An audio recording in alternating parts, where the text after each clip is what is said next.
That's case number 84 on the calendar in the matter of Dennis versus Pierce. Parties have been sworn in, Judge. You may be seated. Ladies, have seats, please. All right, I have a claim and I have a countersuit. The claim is that, Miss Dennis, you bought a home from the defendant. Yes, ma'am. On substantial acreage, 5 acres? Yes, ma'am, that's correct. And it is your claim that there was a damaged bathtub. A latent defect, yes. Don't give me latent defect. There was a damaged bathtub. Yes, ma'am. And it cost you a substantial amount of money to fix that bathtub. Yes, ma'am. In addition, you claim that the defendant has embarked upon a course of harassment by calling Child Protective Services on your family, for which you also want to be compensated. Yes, ma'am. The defendant says he never made any calls to Child Protective Services. Is that right, sir? This is true, Your Honor. That the home that you purchased was purchased as one usually purchases a home. You had a home inspection, an inspector of your own choosing, and whatever defect was found should have been found by the inspector. He says, however, that you actually owe him money. You had left certain property with the consent of the plaintiff on the acreage in a shed, and it was the arrangement that you would take that property after the closing. That's correct, Your Honor. And that the defendant, in retaliation for the fact that you weren't going to pay her for this bathtub, locked the shed, couldn't get to your property. Subsequently, the shed was removed. She put your property at another location, and a lot of it was either damaged or destroyed. That's true. Okay. I don't know if it's true or not, but that's your claim. Yes. So, Miss Dennis, when did you purchase the house from Mr. Pierce? On January 22nd. And when did you have the home inspection? I have a copy of it here. I'd like to see it. It was done before we bought the home. Of course. Stupid to have it afterwards. This is the advertisement of the home. No. I just want to see your inspection.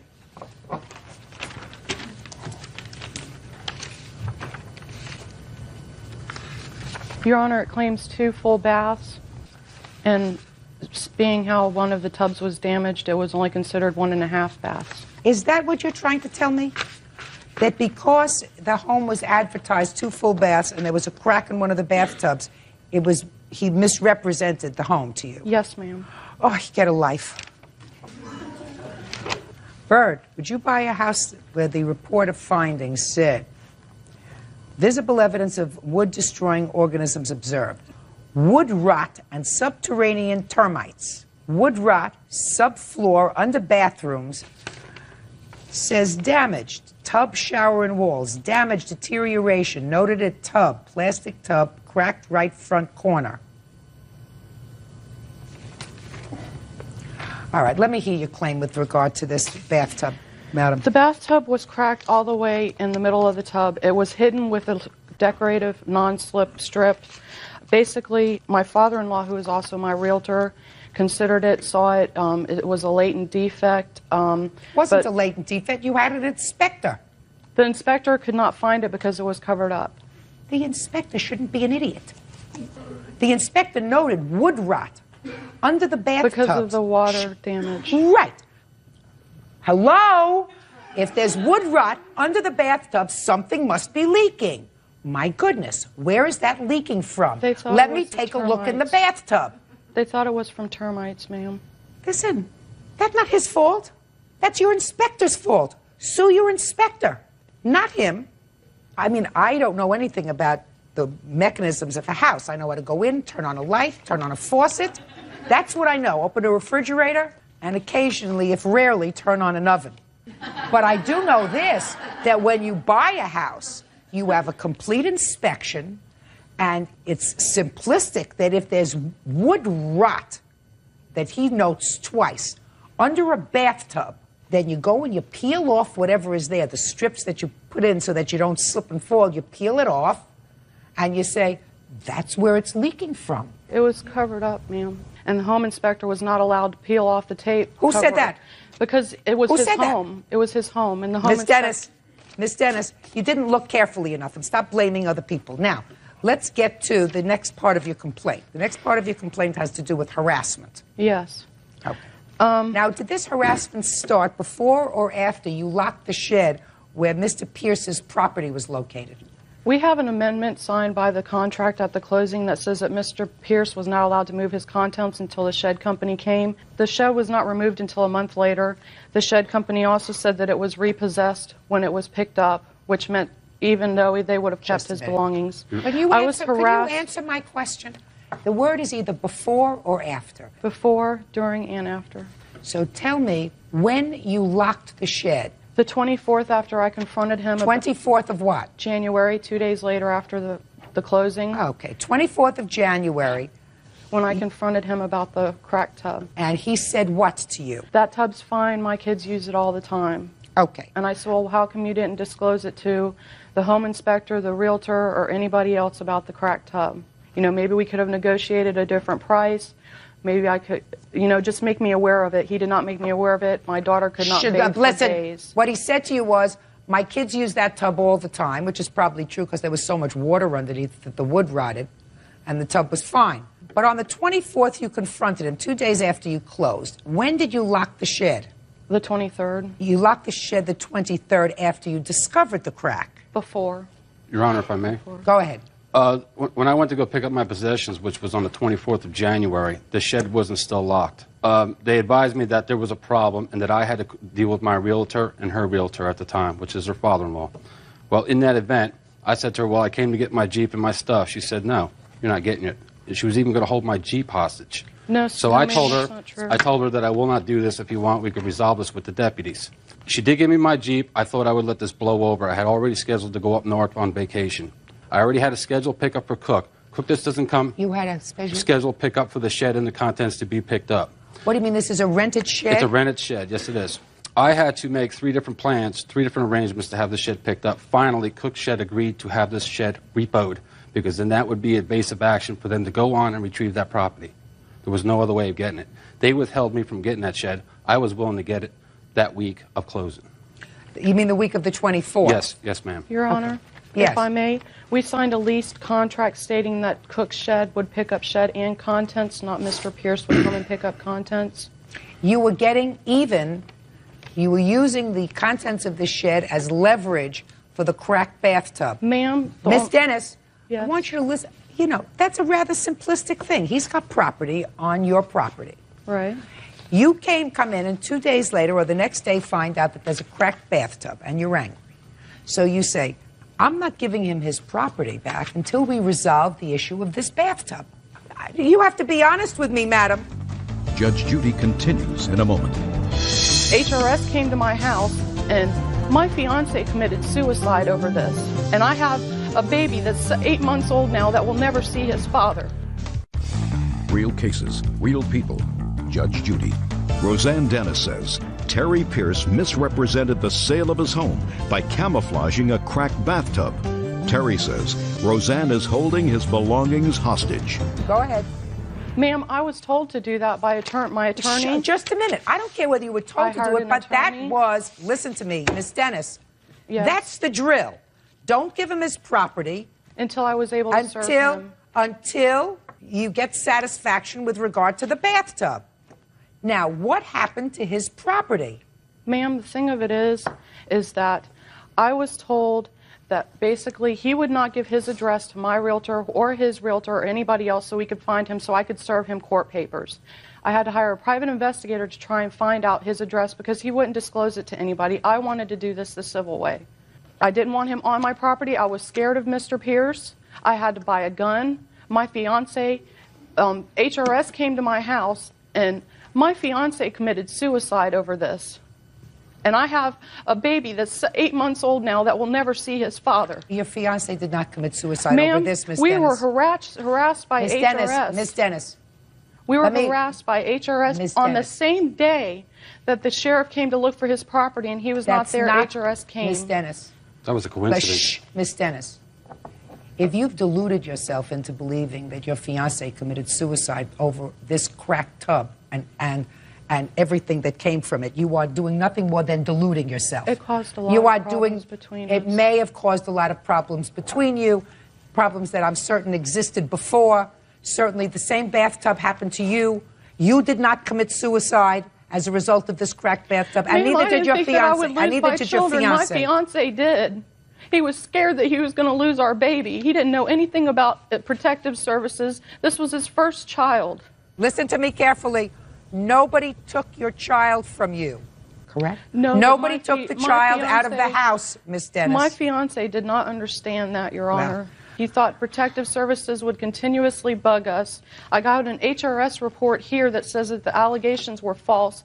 The call was made on the same day that the police From came me. to look from his stuff. HRS said Terry Pierce. And Mr. basically, Pierce, Sorry, ma'am.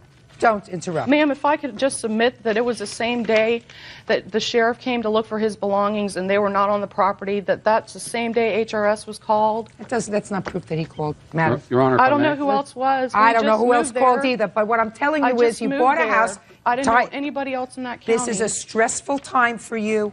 You have a new baby. Baby's father is no longer there to assist you. You made a mistake when you purchased this house by not reading this inspection very carefully. Any person purchasing a house, bells would have gone off and said, listen, if there's rot, there has to be a reason. I want you to go back there. I'm not satisfied with the report. I want you to go back there and look at it. See what's causing that water to get into the wood underneath the bathtub. You didn't do that. The house is closed. Miss Dennis, speak not. Okay. But you had no right. You have no right to withhold his property. I mean, if a lawyer gave you that advice, don't give him his property until you get the bathtub resolved. No, That's the only wrong until I thing could to do. serve him. What kind of damage are you claiming, Mr. Pierce? Well, Your Honor, the contents that I had in the shed, which they allegedly said they never had, was damaged. It was What? destroyed. Well, I had a computer. I have a list. The stuff was damaged and destroyed, and a loss of wages from the tools that they withheld. They stole all my documentation from my income tax returns for the last 7 years, my investment portfolio papers. They took photographs of my wife, my children, and which we never had gotten. You never got them back? I never got them back, ma'am. No, I didn't. What did the plaintiff do with your property? They lied about their identities to the sheriffs. Okay, that's why the sheriffs had to keep coming back to the house. They were getting no cooperation. That's not true. They lied Just a about who second. they were. I asked you a question. I said, what did they do? The shed came and got taken away. When the shed came and was repossessed, was your stuff in the shed? No, it wasn't, because I was there that day. They Okay. came and picked up the stuff. What happened to the It property? wound up in a used storage facility down by her ex-father-in-law down in Tampa, Florida. Okay. And so I they also- moved the property out of the shed Yes, into another facility. yes, and they claim they never had it. From what place did you take his property and where did you put it? I removed the property out of the shed and I put it in use storage. The woman who works there, Joyce, watched as his property was being removed, and basically she noticed that nothing had been Don't damaged. tell me what she noticed, Miss Dennis. You made a big mistake. You have absolutely no legal justification or right to move his property from where it was to you store it. And if anything happened to that property from the time he put it in there until the time he finally retrieved whatever he retrieved from you store it, you are responsible. There is no legal right that you had to move it. Let me see what you claim, Mr. Pierce, was destroyed and or lost. Here's a list from the sheriff's department, and here's some paycheck stubs as of last week. I'm not interested in paycheck stubs, Well, sir. that's part of the loss. ma'am. I'm not entertaining the part of the lawsuit that indicates that Okay. they withheld tools and therefore you couldn't work. That's iffy at best.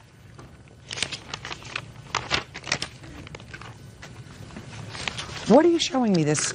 I asked you what you could There's a prove. list, an itemized list from the sheriff's department. My work tools. You never got them back? No, I never got them back. Which ones I did get back were broken.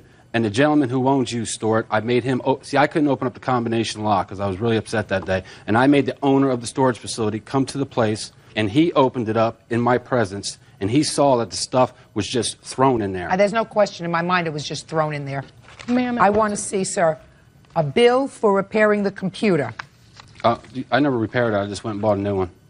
I paid $1,199 for that unit that has been broken, but I went to Gateway and I bought a new one for $799. What else? My radio arm saws, my chop boxes, tools that I use. I install windows for a living. Okay. Do you have any bills, Mr. Pierce, any receipts for the replacement of those tools? No, Is but it- the deputy who wrote up the report, he had made a list of what the stuff was worth. I'm not interested in what the deputy thought the stuff was worth, Right. Mr. Pierce. You say you need these tools for your living. So I assume if you went to the shed and the tools were either lost or destroyed, you had to replace them. Well, I did. So all I'm asking you is for the receipts so that I can see how much it cost to replace the tools that you said were missing. I didn't think to bring them because of the fact that they were written on paper. I showed the deputy report. Just a second. Give this back to me. This is nonsense. Your Honor, Okay. nothing was damaged or broken. Just a second. Mr. Pierce, I'm not stupid lady. I know you're not. But Fine. Then when you come to court, you don't tell me what a deputy thought your tools were worth. I had to prove what to you them. do. What you do is you bring receipts to court, Right. so that you show me I bought this saw and this is what it cost. You're right. All right. So you don't have that. What else? That's about it, except for the Your Honor, may I loss say of something, wages. Who are please? you? She's my Ma'am, mother. I'm Marguerite Dennis, Roseanne's mother. Sure. What do you have Co-owner to of the- contribute to this? May I address the court? Sure. Thank you. Okay, in a separate transaction from purchasing the home, we bought some furniture, and inadvertently, not realizing what all we had bought from his wife, he packed one of the pieces of furniture that we had bought. So he agreed to bring it back to us the next day. What was that piece of furniture? It was a wicker love bench. Okay. And at that time, he was welcomed onto the property to get his vehicle. And at that point in time, he had every opportunity to go to the shed, get his work tools, or get whatever else he wanted to. Common sense would just tell me that if you're given the opportunity to go into your shed, you inadvertently or purposely left tools that you need in order to do your job, earn your bread and butter, you're going to go and get them. You're going to retrieve them. Or take them when you That's move. not true, Your Honor. All I I'm gave- telling you is, Miss Dennis, I'm not giving him any money for the tools because he cannot establish to my Well, satisfaction what those tools were. I understand that, Your and Honor. how much it cost to replace them. I'm also telling you and your daughter that it was the wrong thing to do to move any of his property off the property I into you understand that, store Your it. Honor. And I don't care who gave her that advice. It was very bad advice. Miss Dennis, while I'm awarding Mr. Pierce $800 on his counterclaim, and that is really for the computer, because I don't think you can buy a new computer for less than $800. Ma'am, I have a repair bill for the tub. I am not. I know you don't. I am telling you, that's your fault. If you hired an inspector that It didn't was do his covered job, up.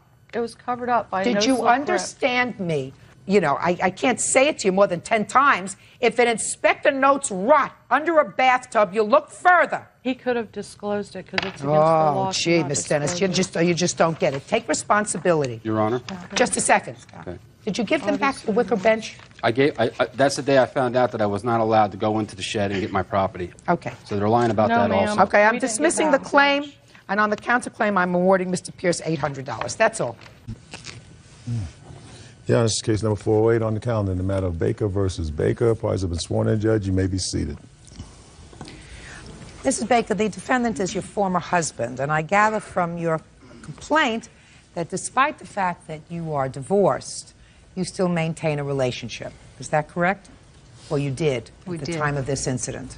Is that right? Yes. You allege that Mr. Baker assaulted you. You want him to pay for the medical expenses as well as lost wages and pain and suffering as a result of that assault. Mr. Baker says the truth of the matter is that you assaulted him, and despite the fact that he did not sustain any physical injury that required treatment, he was in fact arrested, as you were, and he wants you to pay for all of his out-of-pocket expenses, including his attorney's fees. That is his counterclaim.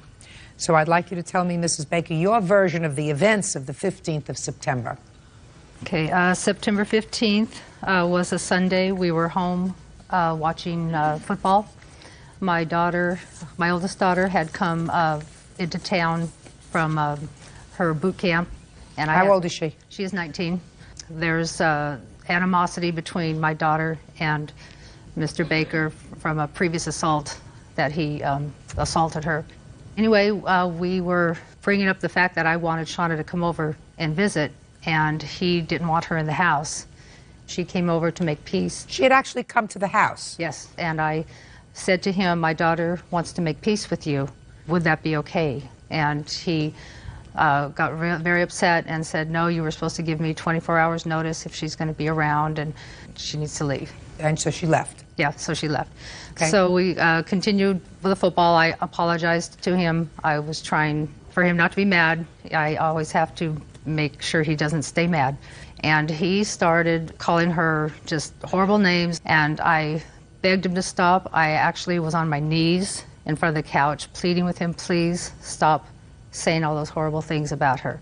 I slapped him on his face, and I realized that I shouldn't have done that because now I'm going to get in big trouble.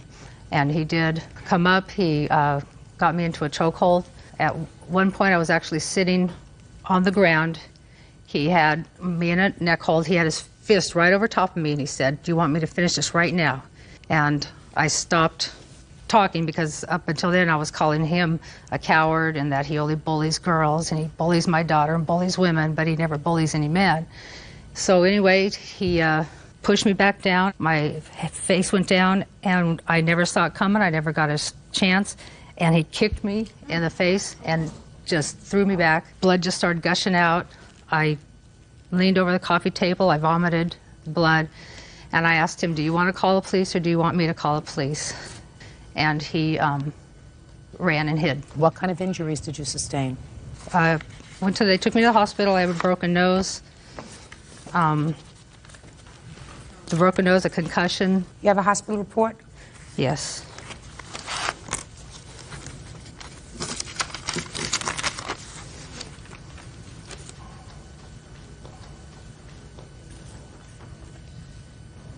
Now, can I see the police report, please?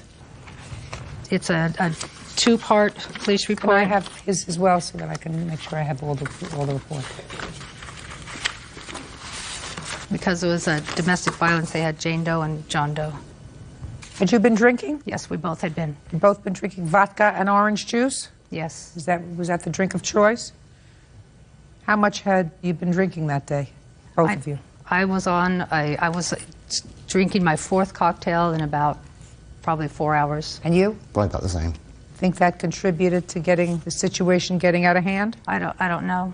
He drinks an awful lot, a lot more than I do. Did you tell the police that after you slapped him in the face with your open hand and there was an altercation where he was pushing you down on the couch that you were trying to hit him in the testicles and stomach? That's when Did he you had... tell that to the police? Yes.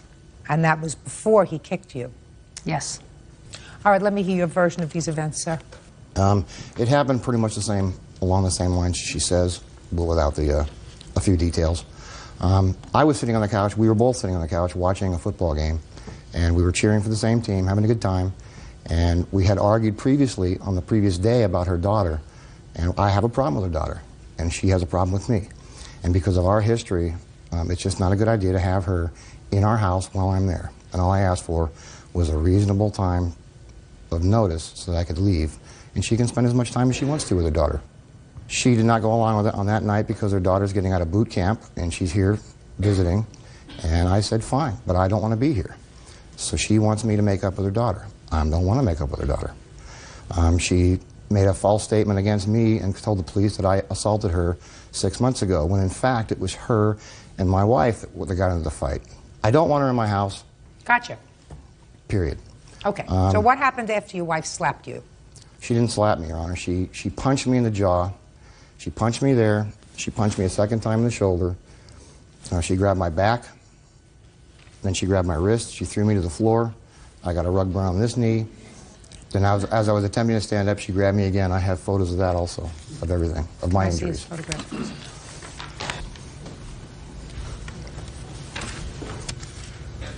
Also the medical report on the back. All of these things happened before her nose was injured. Judge Judy continues in a moment. Here, you said, so I lightly slapped his mouth to try to stop him. That sounded to me like he went like this. Oh, no, don't say those things about Shawnee. Well, what you really did was haul off and slug him. Real cases, real people. Judge Judy. Deborah Baker claims she had a knockdown, drag-out brawl with her estranged husband, Bill Baker. Deborah says that's when Bill kicked her in the face. Mr. Baker, your wife doesn't have a lawsuit, at least a viable one, because she started it. She hit you first. She hit all of them. Well, she hit you first, she's hit you second, she tried to kick you, she tried to hit you in your stomach, she tried to hit you in your testicles. She acknowledged that to the police. She had had a little bit to drink. The fact that she ended up with a broken nose, that's unfortunate, but that's the way it goes. When you start a fight, sometimes you get the worst of it. You understand that, Mrs. Baker? You started the fight. I slapped his mouth. I don't care whether you slapped Right. his mouth. Okay. I mean, even here, even in your complaint that you filed here, what you did was minimize what you actually did. I assumed that because you knew that I would be looking at the police reports, you came clean. But here you said, so I lightly slapped his mouth to try to stop him from saying the horrible things. That sounded to me like he went like this. Oh, no, don't say those things about Shawnee. Well, what you really did was haul off and slug him. No, I did not punch him. I did not punch him. Whether you slugged him with an open hand or a fist, that doesn't make any difference. You hit him first. He's going to tell me that he didn't mean to kick you, that you were struggling and, you know, you're trying to bite him on the toes, I think is what he says here, and that his foot extended and he kicked you in the face. But even if he kicked you in the face, after you slapped him, you can't complain because you got the worst of the fight. That's what happens. You put your hands on somebody first, you get the worst of the fight. You don't come to court and say, now you got to compensate me. You don't waste my time with that. The only question is, you have no lawsuit. The only question is whether he does or not. Because you started this fight, you were furious, and you weren't about to let it go, and you told the police, amongst other things, that you weren't begging him to be nice to Shauna, which is what you tell me in your complaint. You were calling him all kinds of names. You called him a wimp, you called him all kinds of other names before you got kicked. Yes. Well, and I don't think that gives him the right to kick me when my face is down. I want to tell you something. Where was his face when you slapped him? He was sitting on the couch. You make a difference whether your face is down or whether you're sitting on the couch? He was looking straight at me. He was calling me by Miss names. Baker, let me tell you something. You don't get any special compensation here because you're a woman and you got the worst of a fight. You started it. You put your hands on him first. You don't get rewarded for that. Case over. Now, you have a counterclaim. You have a counterclaim because you want Mrs. Baker to compensate you for what you spent as a result of being arrested that day. Let me see. Because that sounds viable to me. I don't know why you were arrested. I have no idea why you were arrested. Well, I know why you were arrested. You were arrested because she looked worse than you did. What happened with these cases? They were both dismissed? Yes. Yes. Both decided not to follow through with them. Is that right? It wasn't our choice. It was the attorneys, city attorneys. Maybe he's afraid of city attorney's political future. I am not. I don't like domestic violence in whatever form it takes. But that doesn't mean that only women can be the victims of domestic violence. Men can be the victims of domestic violence as well. And unfortunately, this is a case where he was the victim of domestic violence. He was defending himself from you. You were out of control. You were out of control according to what you told the police. According to what you told the police, first you hit him. Then you try to hit him in the testicles. You try to hit him in the stomach. And after that, he kicked you. That was to get him to get me out of the headlock. He had me in the headlock. After that, I was grabbing he hit you. He kicked you and hurt you. That's what happened. And then he was arrested. His injuries look as bad as yours. He's got scratches all over him. He's got black and blue marks all over him. Yeah, and he was arrested. The reason he was arrested is because the police are very, very sensitive about domestic violence. When in doubt, arrest everybody. You know, and I can't fault them for that, because there have been lawsuits involving the police and domestic violence. So they say, listen, when in doubt, let the city attorney decide or the county attorney decide what they're going to do, which is what they did in this case. And the county attorney wimped out. I won't. Yeah. I'm awarding Mr. Baker $1,500 on his counterclaim. Your claim is dismissed. That's all. Excuse me. Step out. He's attacked her. He kicked her in the head while she was on the floor as well. I just want to get on with my life and move forward. It was a cowardly chicken thing to do, and I'm just really glad that I'm out of it. Nancy Anashevska is suing 22-year-old construction worker Ryan Lutz and his friend 21-year-old dairy farmer Corey Henry for damages to her car and for sexually assaulting her 18-year-old daughter Jamie Swanson. Order. All rise.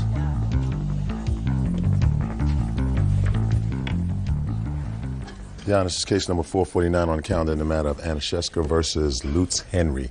Parties have been sworn in, Judge. You may be seated. Folks, have seats, please. Mrs. Anashevska, you own a car, but your daughter was driving the car? No, my daughter owned the car.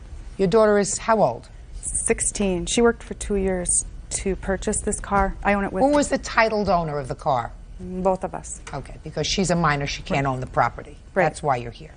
And according to your complaint, these two young men took your daughter's car really almost without her permission or with her coerced permission, according to you. She was in the car. They drove the car recklessly. They blew the engine of the car, and they also sexually abused her and assaulted her while she was in the car. That's what Yes. you say. Yes. That's what your daughter told you. Yes. These two guys say, listen, we were at a party. She let us drive the car. We drove the car with her in it around the block a couple of times. Nothing else happened. The car died. They had nothing to do with it. Is that right, gentlemen? That's correct. Okay. So since you weren't there and you really don't know what happened, is that a fair statement? That's fair. I just have a few questions for you, then you can sit down. When did this incident happen with your daughter? July 26th. And when had she gone out that day? She'd been at a family reunion until roughly 10-ish. Don't look at her. Look at me. Roughly 10 when she was... 10 p.m.? Correct. So she was at a family reunion with you all day? No, with her father. Okay. We're divorced. So you really don't know anything that happened that day? It's just from her. Just for my purposes, I'm going to get what she told you. She told you she got a call. She was at a reunion with her father until 10 o'clock. Then she got a call from some people, and she left. Correct. And did she tell you where she went? To be a sober driver for this party. Now you can sit down. Step up. Tell me your first name. Jamie. Ryan, How old are you, Ryan? 22. Corey, 21. What time had you arrived at this party? Around 7 o'clock. How many people were there? Probably 10, 12. And whose house was it at? Friends, Mike. What time did you see her at the party? It's been 8:30, 9 o'clock. Is that right? No, it was later than that. How late? It was around 10:30. What were you doing at the party? Anna, a friend of mine from high school, had called me and she was drinking. Called you where? On my cell phone. I was on my way back home and asked me to drive her because she had been drinking. So you arrived at this party. Had you known about the party that day? No. You had no idea that there was a party at Mike's house? Exactly. Did you know Mike? From school, yes. So you knew him? Yes. Had you ever been to his house before? No. So you got there at 10:30, and what did you do? I drove some people home. I drove some people to Quick Trip. You drove some people home? Yes. Who did you drive home? Anna and Sarah. About how far was it to drive them home from Mike's house? It was probably a 10-minute drive. And what did you do after you dropped them off? Well, we went to her house and were there for Who's Anna's house, sorry. Went to Anna's house, just the three of you? Right. And we were there for about a half an hour. Her mother asked if she had driven. She said no, I was the sober driver. And I talked to her mother. And then she decided she wanted to go back to the party. So I took her back. That was pretty stupid. Yes, it was. So you took her back to the party. Where was her mother when you decided to take her back to the party? She went to sleep. So, Jamie, I'm not stupid. Maybe your mother's willing to believe all this nonsense that you told her. I'm not. Because if you went to pick up your friend because you wanted to be a good Samaritan and your friend had been drinking and you took her home, then you say, so your mother is saying, you're a very responsible young lady. But a very responsible young lady doesn't say, okay, then I'm going to take you back to the party so we could all party. I had no intention of letting that happen. Then you go home. You don't drive back another 10 minutes to take her to a party. Now, when you took her back to the party, what was your intention? Everyone seemed like they were staying there, so I wasn't needed anymore. What do you mean you weren't needed anymore? You went to pick her up because she had been drinking too much to drive home. You take her home. She decides to go back to the party to drink some more, so you decide that she doesn't need you anymore, and you were leaving. My main goal was that nobody drove drunk that night. Then you shouldn't have taken her back. I'm telling you, madam, your mother may believe this nonsense that you told her. I don't. If your main goal was that nobody should be drunk and driving, then you leave your friend at home, at her home, and you say, I'm going home now. So then you drive her back to the party, along with the other girl, I assume. Yes. And then you were leaving. Yes. So what happened? As I was walking out, they stopped me, Corey and Ryan, and wanted to drive my car. I said no, I was tired. I worked in the morning. I wanted to get home, but they insisted that they at least see it. So as they walked me to my car, they kept pressuring me into letting them drive it, and finally I decided it would just be easier to let them. I didn't want them to not like me. I felt kind of peer pressured, and so I let Ryan drive the car, and as I went to get into the passenger seat, Corey then got in first and pulled me onto his lap, and Ryan started driving very fast into these country roads. And they began fishtailing around gravel road corners, doing 93 miles an hour and screaming that the car would only go 93 miles an hour. And while they were doing this, I kept asking them to slow down or stop, and they wouldn't. And? And as we went back into town, the car started making some funny noises, and they told me it was a belt and it would probably just straighten out. And I was worried. I knew that wasn't right, but I was tired and I felt really violated, and I just wanted to get home. Why did you feel violated? Because while Ryan was totaling my car, Corey continued to try to grope my breasts and to get his hands in my pants, and I kept trying to have to fight him off, and he wouldn't stop. Judge Judy continues in a moment. She kind of started making moves at me and Ryan. I want you to show me with Ryan. Ryan's next to you. How she rubbed up against you, sir. Kind of like this, and then, kind of back and forth, and sitting on my lap. She was rubbing my leg and stuff like that. Real cases, real people. Judge Judy. 18-year-old Jamie Swanson claims former friends Ryan Lutz and Corey Henry damaged her car during a party. Jamie also says Corey sexually assaulted her. What time did you get back? It was about 12:31. Well, let me figure this timeline out. 10:30 you arrived at the party. You picked up your friend and her friend. You drove her home. 10 minutes. Let's say that's 11:15. According to you, you stayed at Anna's house for a half hour. That's 11:15. Then she wanted to go back to the party. You got her back to the party. That's 11:30. Now it's 12:30 or 1 o'clock. I'm missing an hour and a half. What happened in that hour and a half? There were people there that wanted things from the Quick Trip in the gas station in Iota. So I took a list of what everyone wanted and went down and got it for them. I just made sure nobody drove. That was... Oh, Jamie, that's such a crock. You made excuses to your mother because the car got totaled. I don't believe that you went there and then you took lists of things of people that wanted, and you went grocery shopping for everybody. I mean, I don't understand that. I had a friend who was killed by a drunk driver, and ever since then, I don't want anyone driving. Jamie, if you don't want anyone driving, then you drove your friend Anna home, and you leave her there. You don't take her back to the party. Can I say something? No, you weren't there. You believe this story? I have a letter from someone that saw her. You believe that? Saw her do what? That saw her at the Quick Trip with the other kids intoxicated. What does that have to do with? I believe she went there. I believe she was part of this party. Whether it's because she wanted to be accepted or whether she wanted to be part of the group, she went to the party. And you believe this story that she took her friend back to the party because if she didn't take her back, somebody else would have? You believe that? I don't think it was a smart thing to do, but I believe her, yeah. Then you'd be responsible for your own car. Take off the blinders. I'm not finished with you. We haven't even started yet. Who was driving? I was. Why? I just wanted to take the car for a ride. Why? Just never drove that kind of car, and I guess we just wanted to go for a ride around the block. You had been drinking? Had probably 2 beers. I don't care what you say you had. If you got there at 7 o'clock? Yes. By 10:30 or 11 o'clock, you had more than 2 beers, young man. Now, you decide you want to take the car out for a spin. Is that what you say to her? Can I take your car for a ride? Yes. And what did she say? She gave me the keys, and we all hopped in the car, and we went around the block. No. I want you to take it step by step, Ryan. Let's do a step by step. You had the keys in your hand. Yes. You got into the car. Yes. What happened next? And we got in. I got in, started up the car. Corey got in. She got in and got on his lap. Why did she get on your lap, sir? I got in, and she wanted to come along, and it's just a 2-seater car, no bench seat. Oh, it's just a 2-seater? Yeah, so I'm cramped up. There's no back seat?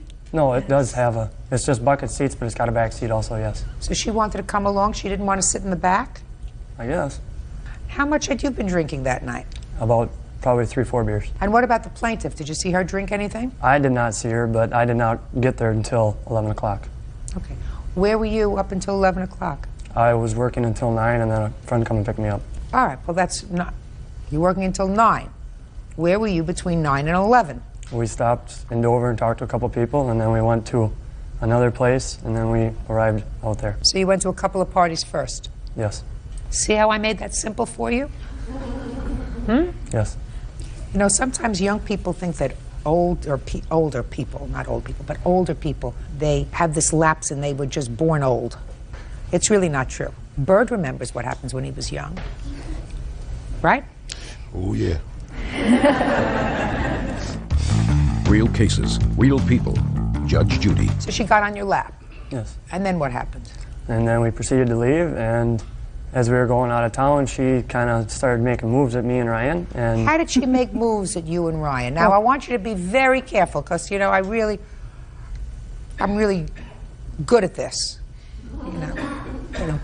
Started rubbing keep me up here because I'm gorgeous. They keep me here because I'm really good at it.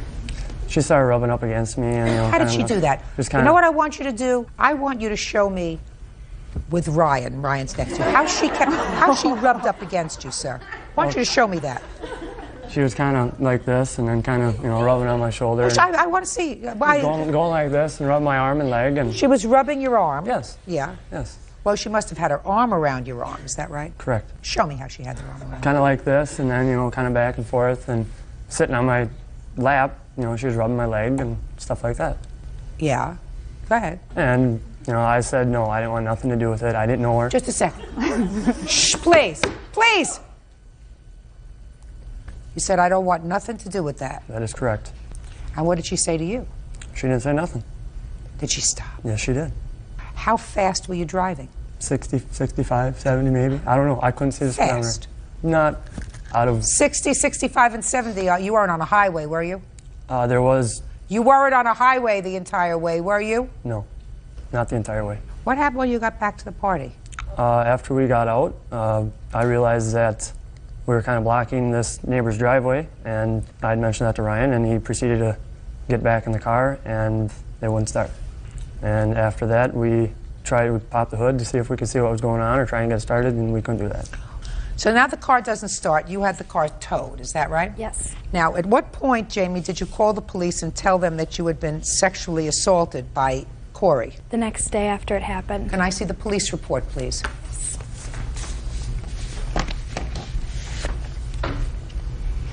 What time did you get home that night, Jamie? It was about 1:30, 2 a.m. Who took you home? Anna. So, Anna, your drunken friend took you home, is that right? Right. Who was home? Nobody was. My neighbor was staying with me. So nobody's home. Where was your mother? She went to her husband's house. He had to live in Sioux City, Iowa because of his visa. He's from Poland. So instead of staying with your father where you had some supervision, you decided to stay in your own house where you had no supervision. Is that right? My neighbor was staying with me. Your neighbor wasn't supervising you, madam. You were out until 1:30 in the morning, 2 o'clock. What kind of supervision is that? Not very good. You were having a party. Now, at what point did you find out that your car wouldn't start, and that the engine had blown on your car? The day after I had it towed, the mechanic looked at it. You had it towed? Yes. The next day? Yes. What time? It was probably about 3 or 4-ish. When did you find out that the car wouldn't start that day, on the 27th of July? Did you go back there in the morning? I went back there, yes. What time in the morning? What was it? 9. And at that time, it wouldn't start? Right. Right? Okay. And did you call the mechanic? Yes. And told the mechanic, please come and tow the car? Or he said to you he would come and tow the car? It was a different towing service. It was AAA. So they towed the car. The mechanic... What time? 3 or 4 in the afternoon. And you waited at the house all that time? I waited at the car. At the car? Yes. Well, the car was at the house. Yes. You waited in the car or at the house? I waited in the car. I was in the house for a brief moment. So you were in the house too? Yes. Who was in the house? Ryan and Aaron were there, and Jared was there, and Mike. What time did you go to the police station? 7-ish. In the evening? Yes. See what I mean? You always get yourself tripped up, honey. I'm sorry. You're sorry? I'm going to tell you, you're sorry. It's very easy. If you have been sexually assaulted, you don't hang around with the guys who were responsible, at least one of them who's responsible for your being sexually assaulted for a whole day, and then go to the police station in the evening to report it. I was very, very upset after it happened, and then you go to the police station right away. You don't wait until after you find out that your car's got a blown engine and then start looking for a story. When the police asked you if you wanted to file charges with regard to the sex assault, what did you tell them? I told them I didn't know yet. My mom was trying to make an arrangement so that I wouldn't have to deal with any of it because I was really emotional at the time. No, this is what you told the police. You told the police that you didn't know whether you wanted to file charges or not because your mother had already contacted the two suspects' parents, and if they pay for the damage done to the motor, they won't file charges. She was looking into my best interest so that I wouldn't have to see them again. You saw them. You spent the day with them the next day. Real cases, real people. Judge Judy. Corey, what's your last name? Henry. Case is dismissed as relates to Corey Henry. Sit down. I don't believe a word of what you say about being sexually assaulted by this young man. But I do believe that you took a car, and I do believe that you drove it recklessly, and I believe that you took it with her permission. So that means that both of you were responsible for what happened to the car. You're responsible and you're responsible. Now let me see the bill for the damage. Back his stuff, and that's it. Goodbye. Yeah, this is case number 315 on the calendar in the matter of Haig versus Webster. Parties have been sworn in. Judge, you may be seated. Folks, have seats, please. Mr. and Mrs. Haig, this gentleman used to be your son-in-law. He's married to your daughter, and they have 2 children. Is that right? Yes. You are suing him for the balance owed on a washer and dryer that was purchased on your credit in 1994 when the defendant and your daughter were married. You bought it for about $1,000 from Sears. Is that right? Yes. And they were to pay off so much per month for the remainder of their natural lives. Well, then there came a time later on that you and your husband decided to buy a 2-family house with your daughter and her husband. And you did. In what year did you buy this 2-family house? 1995. And in that 2-family house, 4 of you and the 2 grandchildren, also came the washer and dryer, which I assumed you all used. Is that right? Yes. And then there came some marital difficulty. And in the year, according to what I've read here, 2000, your daughter left. Yes. And Mr. and Mrs. Haig, you stayed in the house for a while. Is that right? Yes. Then you decided to buy them out of the house. Yes. Now, so from 1995 until 2002, this house was owned jointly, and everybody used the washer and dryer. Is that right? Yes. Now, Mr. Webster, when your former wife left you, what happened to the children? They stay with me and I take care of them. And they're 2 boys? Yes. And how old were the children at the time? 3 and 5. Was there a custody trial with regard to the children? Yes. I mean, in the divorce. Yes, in the divorce. So your former wife did at some point request custody of the children? No. No, She didn't. She did not? No. She got remarried and went on her own life. Okay. So there was never a dispute as to who would have custody of No. the children? Did there ever come a time when you had problems with your in-laws? No, not until I couldn't take it no more at the house with them at the house and everything. So What do you mean you couldn't take it anymore? it was just him not working, me paying more money than I had to, me just paying more and more and more money. Something had to be done, and that's why I bought them out. And I thought that was going to be it. How much money did they get when you bought them? Exactly $23,900. How much money did you put in, sir, as a down payment on the house? $6,500. And you walked away with $24,000, is that right? That's right. It was a good investment. Yes, it was a very good investment. Very good. So now let me ask you this question. What in the world are you doing here? You have 2 grandchildren that he's taking care of. That washer and dryer was paid over the last 8 years. There's no question about that. $25 here, $50 there. Everybody used the washer and dryer. The whole washer and dryer cost $1,000 8 years ago. You just closed a property where he's living with your grandchildren, and you made a handsome profit. You explain to me why, under those circumstances, you people would be foolhardy enough to come to court and sue him. Okay, number one, the bill wasn't paid. Why didn't you pay it? You lived there, you used the washer and dryer. Why didn't you pay it? Because I got sick. Well, that's not his fault. He's got no, two that children is to take that- care of. You're that not is- his child. that- You got sick, you got sick. Yeah. What does that have to do with me? Or him? Or your two grandchildren if you got sick? Well, I got sick, and when I got sick, I told him that I wanted to sell the house before we got into this financial problem. He did not want to sell the house. Just a second. You wanted to sell the house after your daughter left? Yes, right after, actually before my daughter left, I wanted to sell the house. He lives there with your grandchildren. I wanted to have him buy me out or sell the house so that I didn't have any obligations in the house because I went 3 years without getting any money. So? And I told him I couldn't afford to pay all the payments. So he paid. Just and a minute. So he paid. What you couldn't pay, he paid. Is that what Not you're telling all, me? not all of it. I don't care all of it. I don't care of a piece of it. He's taking care of your two grandchildren. You're not related to him by blood. Your daughter goes and takes off with somebody else, remarries, has a happy life. He's staying there. He's watching your two grandchildren. He's got to take care of you. He's got to take care of your wife. And now you have the audacity to come to court and want a washer and dryer that you bought in 1994 that the whole family used? I don't understand you, Mr. Haig. Is there something wrong with you? No, there isn't. There's a lot wrong with you. No, there isn't. Oh, yeah, there is. Go ahead. You have 30 seconds to convince me, sir. Okay, when we first bought it, they took and they paid all the bills. Chris and Deborah paid the bills. Just a minute. Chris and Deborah, where was Deborah working? At Safeway. She was working after the two children were born? Yes. Full time? Part-time. What was he doing? He was working full-time as a carpenter. So he's working full time, she's working part time at Safeway, and you're not That's right. working at all. And I was working part-time myself, and in some So the money. only one working full time is him. That's right. All right. Now, I told him that I was getting worse than what because of my condition. I told him that I wanted to liquidate my part of the house so that he wasn't responsible for me. And he did not want to sell the house. He did not want to buy the house. He said he would make up the difference in the bills. I sat down and I explained to him that when we sold the house or when I got my SSDI, that I would pay him back. So how much did you pay him back? I paid him $600.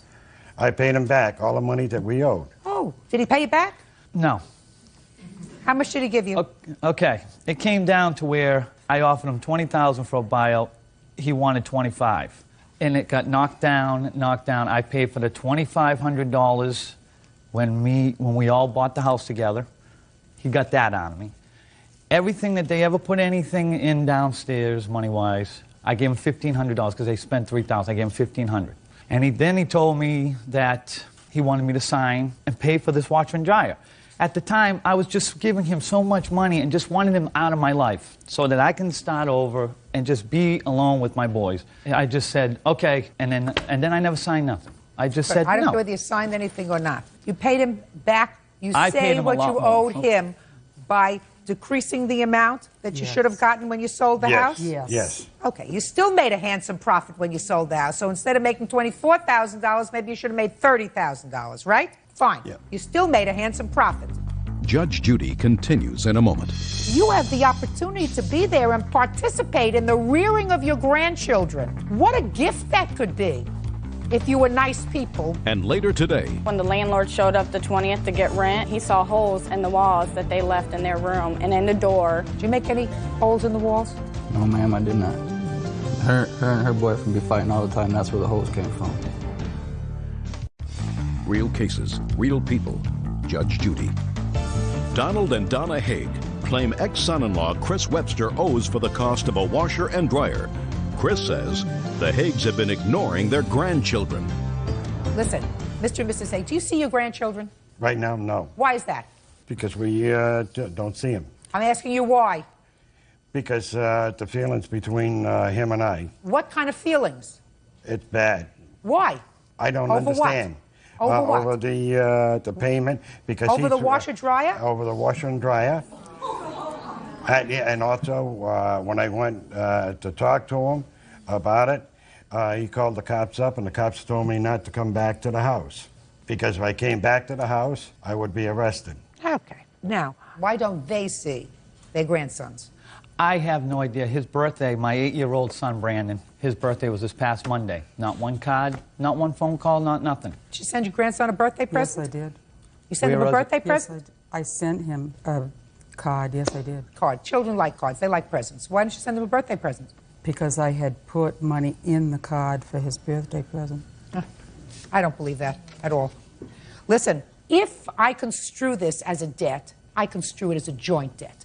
As far as I'm concerned, that debt should have been over. Certainly, 8 years later, the statute of limitations has run on that debt in any jurisdiction. And in this court, we use the doctrine of laches, which means if you sit on your laurels and you don't collect the debt, then it's forgiven. More importantly, I don't understand why grandparents, when they have a daughter who takes off, starting a new life, mothers usually don't do that, that are wrapped too tight. Got 2 little boys that she leaves with the father. You're living with the father, so you have the opportunity to be there and participate in the rearing of your grandchildren. What a gift that could be if you were nice people. What a wonderful opportunity that would be for you, madam, to say, look, my daughter's not here full-time. I got the 2 little boys. He's a carpenter. He works full-time. You know, I can be here. I can help shop and cook and take care of the boys if I want to. You're worried about a washer and dryer purchased in 1994. Your priorities are all screwed up, and I have no time for you. Your case is dismissed. That's all. Parties are excused. You may step back. I'm just glad it's over. I don't think it was fair. I don't know how much more money I have to pay. I'm very upset about it. Anytime they ever want to do anything with their grandkids. Oh, I'd like to be part of their lives. All they have to do is just call. I want to see everybody together, except I don't want nothing to do with Chris. This case number 322 on the calendar in the matter of Newens versus Newens. Parties have been sworn in, Judge. You may be seated. Ma'am, have a seat. Mr. Newens, when were you and the defendant married? We were married in June of 1997. Or, excuse me, 1987. And when were you divorced? August of 1996. Do you have children? We have 4 children. From 1987 till 1996, in what state did you reside? From 1987 to 1996, we resided in California and in Wisconsin. When did you reside in Wisconsin? From 1992 to the beginning of 1994. I ask you this because it is the timeline here is quite important. Yes. According to your complaint, after your divorce, you and your former wife were arrested here in California. And you were arrested on outstanding warrants from the state of Wisconsin for welfare fraud. According to you, there was an agreement between you and your former wife that if you paid whatever fines there were in Wisconsin, which amounted to $4,800, she would give you credit for $2,400 towards what you owed her in child support. Correct. Now you've been summoned to court, and you've been told by the judge that you have to pay those arrears, which are probably more substantial than $2,400. Yes, ma'am. And you said to her, what about the agreement we had, that you would give me credit for half of that? And she said, we don't have an agreement. So you want $2,400, which is her half of what you paid to the state of Wisconsin in order to get rid of all the charges pending against both of you. Correct. You were in the state of California when you were arrested, is that right? Yes, ma'am. And you had an attorney? No, ma'am. Who told you that if you paid this $4,800, you wouldn't have to go back to Wisconsin to surrender yourself? The district attorney of Outagamie County, Wisconsin. Now, tell me what the welfare fraud was about from 1992 to 1994. I believe it's for food stamps and medical aid. How come there was fraud, sir? I believe there was fraud because we left the state as we were on welfare to move back to California without notifying the welfare department that we were moving. You were on welfare in Wisconsin. We were not collecting money, Your Honor. We were collecting food stamps and we were collecting medical. Benefits. You were collecting welfare benefits. Yes. Is that because you were unemployed? I was unemployed at the time. Who were you living with? Nancy and I were renting a house. Who paid for the rent on the house if you were unemployed? We paid for the rent on the house. How? Because I got a job at installing garage doors. I wasn't employed the whole time. And it wasn't a sufficient amount of money to support the family. That's why we went for aid. So your wife stayed at home with the children? She did. So you're telling me that they sued you for fraud for $4,800 because you left the state and they didn't have to pay you money anymore? We basically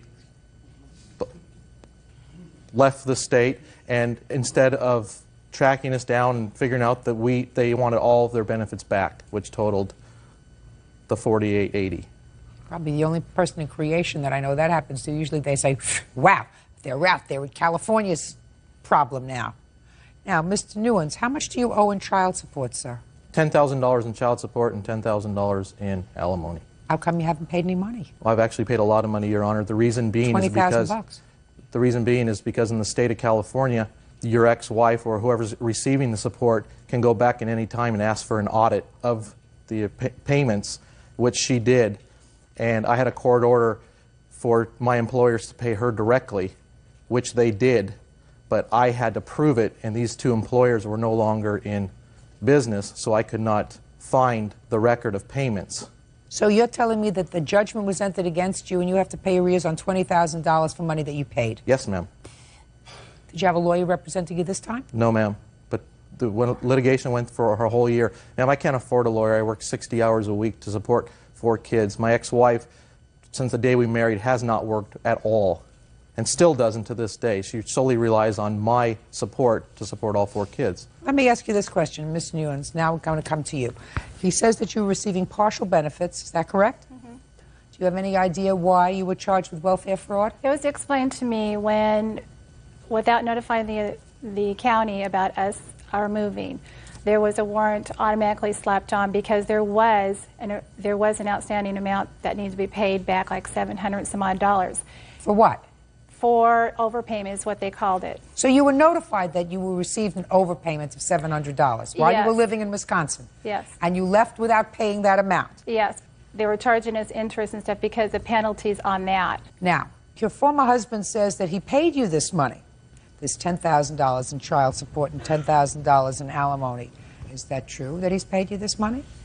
I have, Your Honor, from the month, some partial payments, and for the last month of October, I received... Look at me.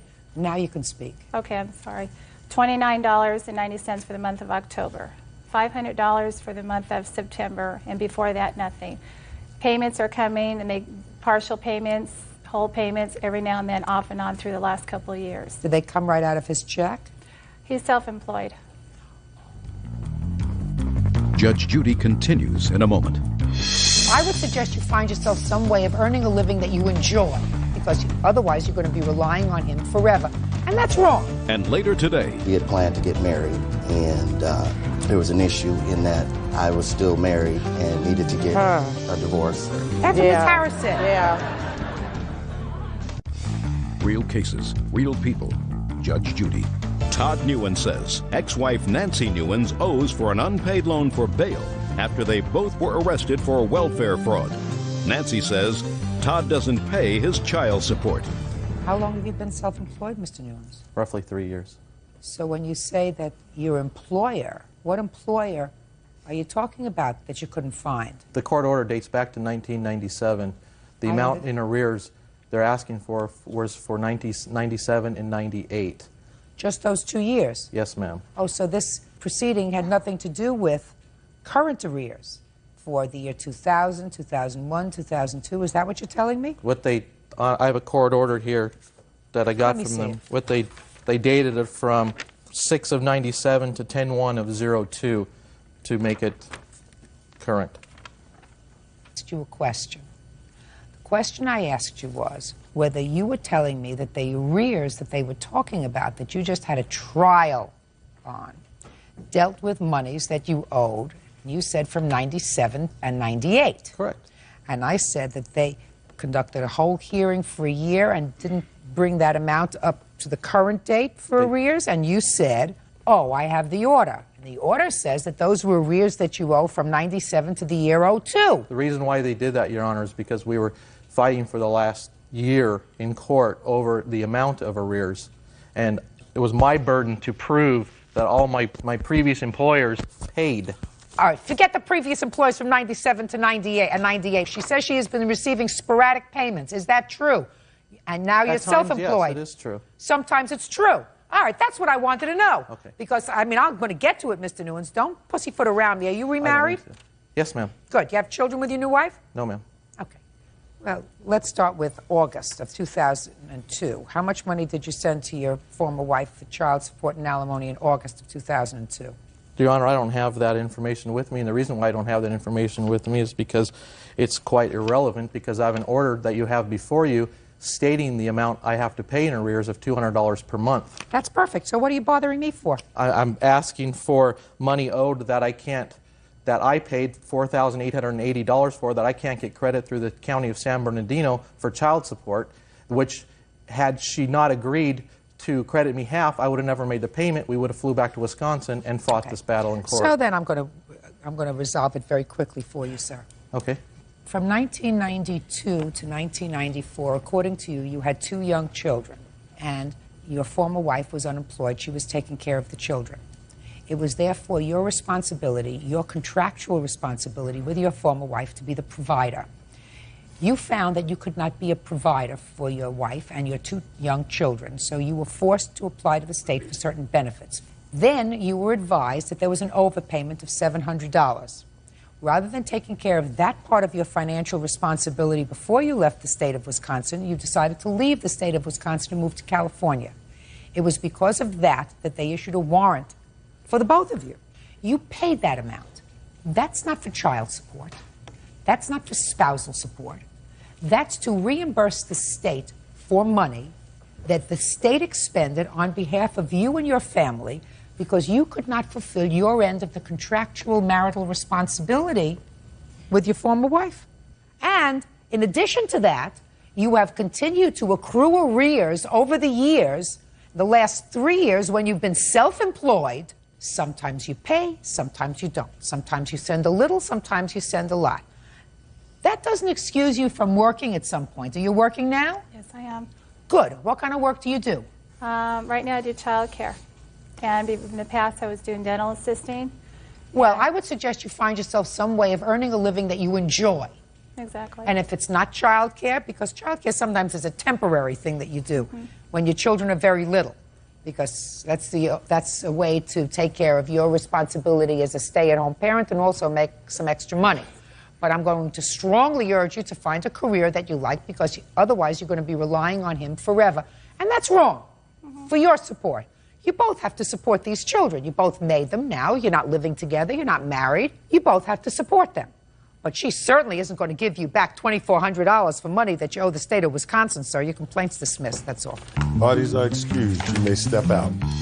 Nancy's been on a free ride for many years, refusing to work. Should be said and done, and it was over in court beforehand. After she got out of jail, she's free, the bill's paid. It's the heck with me. Manager Candace Spencer is suing the father of her child, cruise line reservationist Keith Drever, for unpaid rent and for unpaid charges on a cell phone. Keith says he would have paid his debts, but Candace had him thrown in jail. Order. All rise. Please. Thank you. Yeah, this is case number 369 on the calendar in the matter of Spencer versus Drever. Parties have been sworn in, Judge. You may be seated. Thank you, Bert. You're welcome, Judge. Ms. Spencer, Mr. Drever is your former boyfriend. You have a child together. Yes. According to your complaint, he owes you for a month's rent and a phone bill, a cell phone bill, from well over a year ago. The reason you waited to sue him was because he was incarcerated for the last year based upon an incident that occurred about a year ago with you. Yes. Mr. Drever, according to what I read, you were on probation for something else. There was an argument. She alleged that you hit her. You were ultimately convicted of that. Is that right? Yes, ma'am. Were you incarcerated for the year on that conviction or on the parole violation? Both, Your Honor. What had you been on parole for? Aggravated assault, ma'am. On her? It was another man. Have you learned to control your temper a little better? Yes, ma'am. That's a good thing. Now, tell me about first the phone bill. Back in approximately June of 2001, Keith had recently gotten out of a correctional facility after getting out of jail. It was a drug rehab program, and right around the time he got out, he started developing a relationship with our son again. How old is your son? He's 4. So because of his credit history, he couldn't get a home phone, so he tried to get a cell phone. He asked me, since I had a phone already in my name, would I be willing to get a secondary phone so that we could be in contact with each other in case of emergencies or what have you, since there were going to be times when our son would be with him. He agreed he'd pay the $14.99 a month plus any charges he incurred for going over the minutes. He never paid me on any of it. Okay, so how much was his portion of the bill?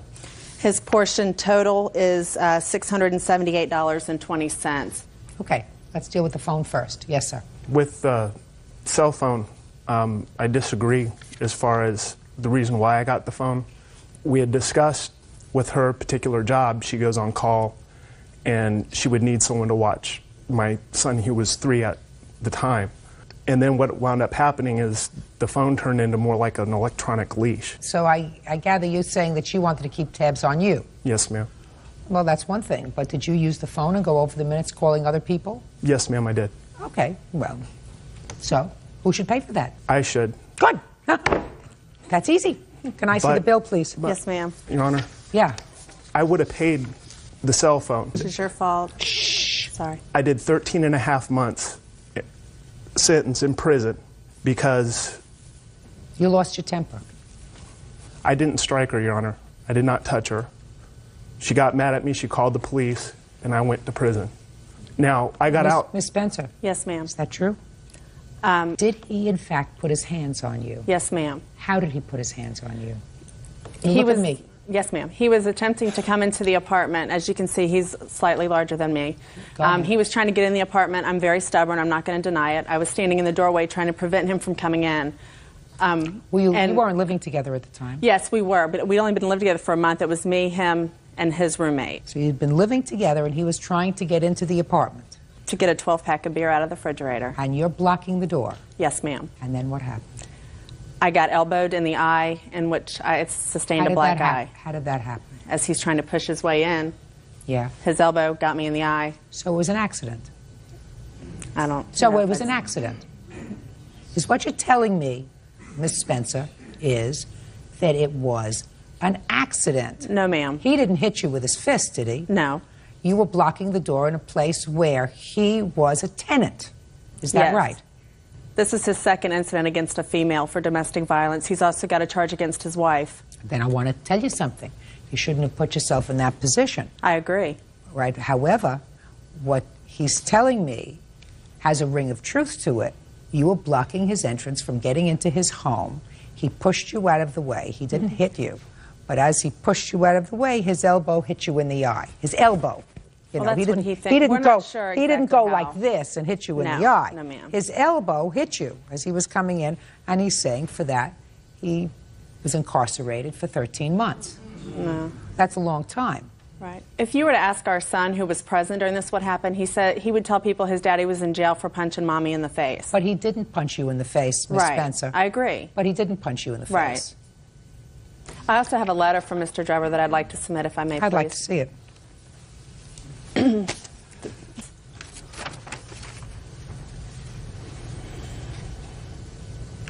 Well, it's a nasty letter, but he spent 13 months in jail for something that really has some mitigating circumstance to it.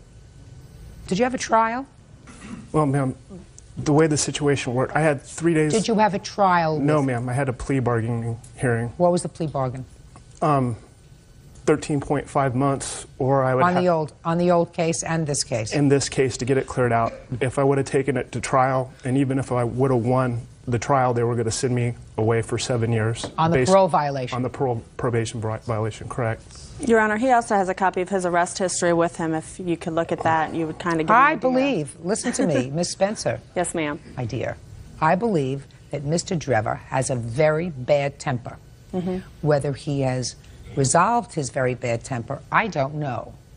But you and I both know that you precipitated this altercation that happened in September of 2001 by blocking the door. First of all, by moving back in with him. He moved in with me. You permitted that. Right. You knew his history. You permitted that.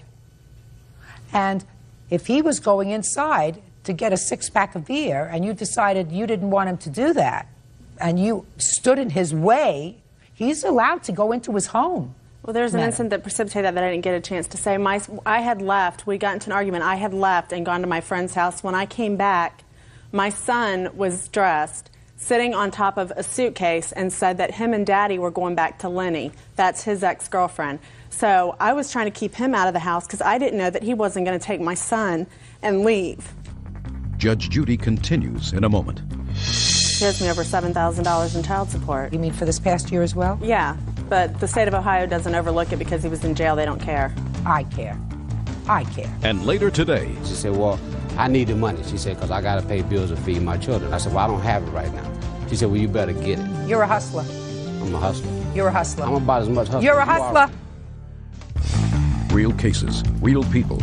Judge Judy. Candace Spencer says the father of her child, Keith Drever, owes for rent and a cell phone bill.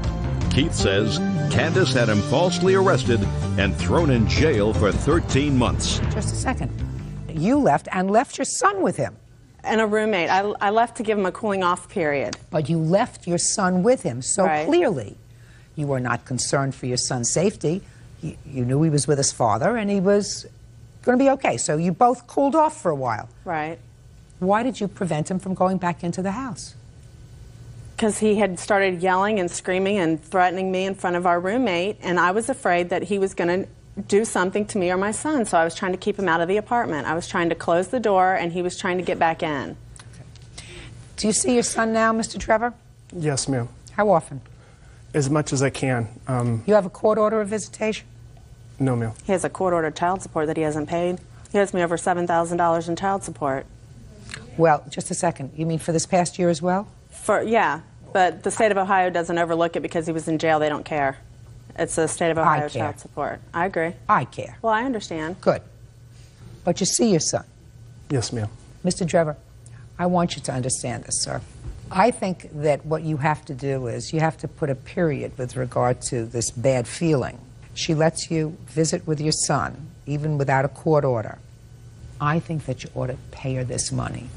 Clearly you owe her the money, and the reason that you say you're not going to pay her the money is because you're angry that she had you incarcerated for 13 months. Yes, ma'am, I am. Right? Part of that responsibility is yours. You were in that position. Had you not been on parole for a very serious case, he wouldn't have been facing 7 years in jail. Is that right? That's correct, ma'am. So, and nobody put you in that position except you. Yes, ma'am. So, it's unfortunate. But I think that you got to pay her this money for the phone. I don't think, however, that you have to pay her the money for the rent, and I'm going to tell you why. She blocked your entrance to your home. She refused to give you entry into a premises that was your home.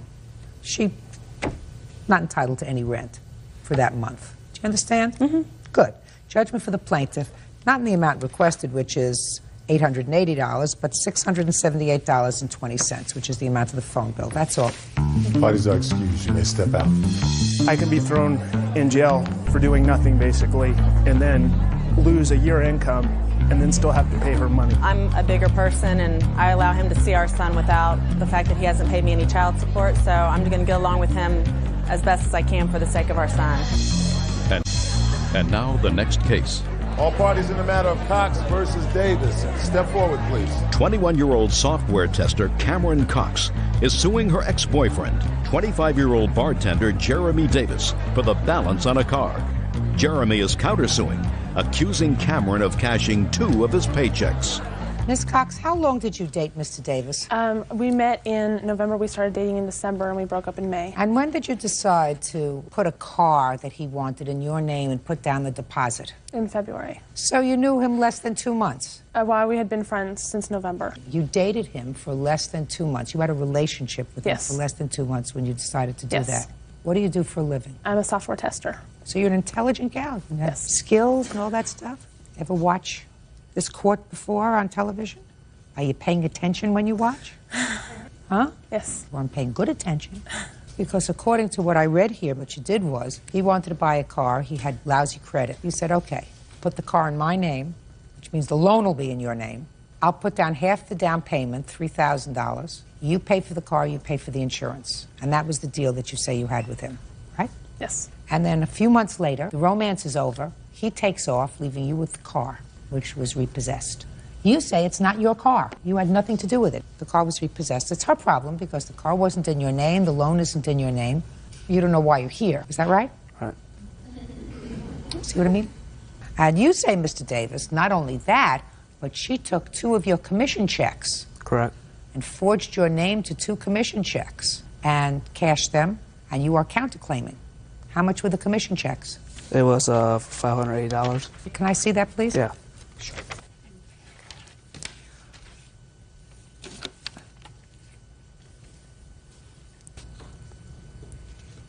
Did you forge his name to these checks and cash them?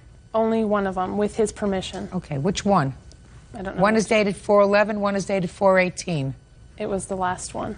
Okay, and what did you use the money for? For what he owes me. You mean on the cars? No, to go for what he owes me when we broke up. I made a contract. Can I see it?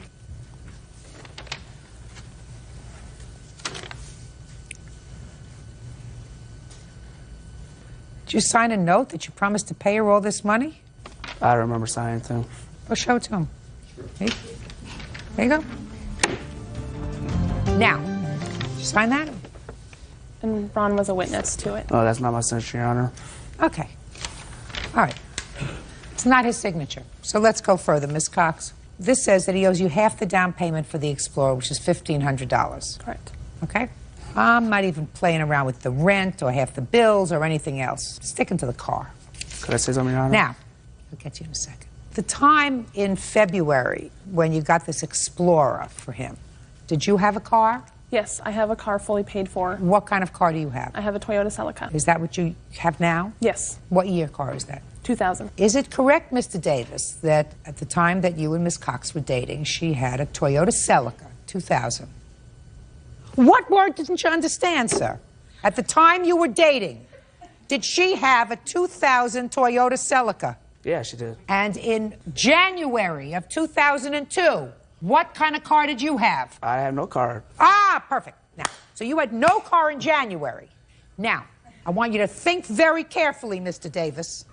Shh. In March, on March 7th, 2002, at 6 o'clock in the evening, think about what I'm saying to you. What kind of car were you driving? 2001 Ford Explorer Sport. Yes, sir. But And what kind of car was she driving? She was driving a Toyota. Now, in June of 2002, you were no longer together with the plaintiff. Is that right? Correct. What kind of car were you driving? I was driving no car. Right. What did you do with the Explorer? I didn't do anything with the Explorer. I You didn't just purchase left it there. Yeah, because it was in her name. She purchased, she financed it. Nothing on contract at the dealership was my name on it. So, now, Bert, first I want to deal, Mr. Davis, with your counterclaim, okay? Correct. You claim that the plaintiff forged your name to 2 commission checks totaling almost $600. Correct. And she kept that money. Is that right? Correct. She kept that money? She kept that money. Right. Return this to him. I can't tell whether she forged your name. So your counterclaim's dismissed. You got that so far? Tell me about this car being repossessed. When was it repossessed? I did a voluntary repo in the middle of June. Once we broke up, he was supposed to go get anger management classes because he was abusive during the relationship. Oh, so in the short time you were together, he was also abusive? The last month, he became abusive. Ms. Cox, so listen to me. In the few short months you were together, he was also abusive. Only in May. He became abusive towards the end of the relationship. Relationship wasn't that long. Now, keep your money in your bank. Your head on your shoulders and your money in the bank. 2 good things. If you think of nothing else when you leave here today, keep your head on your shoulders and your money in the bank. So you did a voluntary repo of the car and you sent it back to the credit company, and how much did they sell it for? And they sold it for $11,000, and this is the remaining of what I owe. What kind of work do you do, Mr. Davis? Bartender. How long have you been a bartender, sir? For about a month. Before I was doing that, I was a fork truck driver. A what? Fork truck driver. Well, what happened to that job? Well, but I just wanted to bartend. Don't you make more money driving those heavy machines? Yeah, you do. But I like the bartending scene, so chose that. You like the bartending scene? Yeah, meeting new people. You still owe $8,000 on this car, $8,800 on this car? Could I say something, Your Honor? What? I had received a call from Cameron that she had called me and said I messed up, and I was, well, what are you talking about? She had spent a lot of money on 8 ball of coke, used it all. She called me crying on the phone. God. What does that have to do with the Explorer? What does that have to do with your Explorer? Would you answer my question? Do what now? Mr. Davis, I'll have a vodka martini straight up. Can you hear that? Can you hear that? What does one thing have to do with another? Just wanted to make sure that I wasn't doing anything wrong, you know. Perhaps mocking Mr. Davis because he suffered from a hearing impediment. He doesn't suffer from a hearing impediment. He suffers from selective hearing, which is very much in tune with his gender. Judgment for the plaintiff in the amount of her request, $3,000. Your counterclaim's dismissed. Goodbye. And now the next case. All parties in the matter of Oliveira versus Rodriguez. Step forward, please. Painter Alejandro Oliveira is suing his ex-girlfriend, machinist Evie Rodriguez, for the return of his belongings and for vandalizing his van. Mr. Oliveira, it is your claim that Miss Rodriguez, who used to be your girlfriend, vandalized your car and kept some of your property when she decided to terminate the relationship because she allegedly saw your vehicle in a motel, and she wasn't at the motel. She says she didn't touch your car, and you had plenty of time to get your property, and she doesn't have your property anymore. How long were you going out with her? About 2 years. Did you live together? Yes. And tell me when she vandalized your car. The night that she seen my van at a hotel room. What night was that? Oh, I'm not sure the exact date, but... Better be sure, because if you're not sure, I can't hear your case. In the middle of July, I would say like July 15th. And where were you at the time that you observed her damaging your car? I was at my friend Jacob's house. Had you seen Miss Rodriguez at the motel? Did she try to get your attention? Yes. How did she try to get your attention, Mr. Oliveira? She was yelling out my name, come out, and asking me to come out, and I wouldn't come out. Okay, and you waited until she left? Yes. And what happened when you got to Jacob's house? I was going to stay the night there, and then She thought that would be a good idea. Yeah. I heard some things going on outside, the same thing, pounding on the door, telling me to come outside. I wouldn't come outside, so then... Why not? Because I didn't want to deal with this girl. And she started bashing my windshield and my back window. You have photographs? No, I don't. Why not? I just didn't even think about doing that. So why are you thinking about suing her now? Because she took some personal belongings when we lived together, and I wanted them back. She wouldn't give them back, so... Like what? Couches, living room set, clothes. You lived together for 2 years, sir. Are these things that you purchased when you were living together?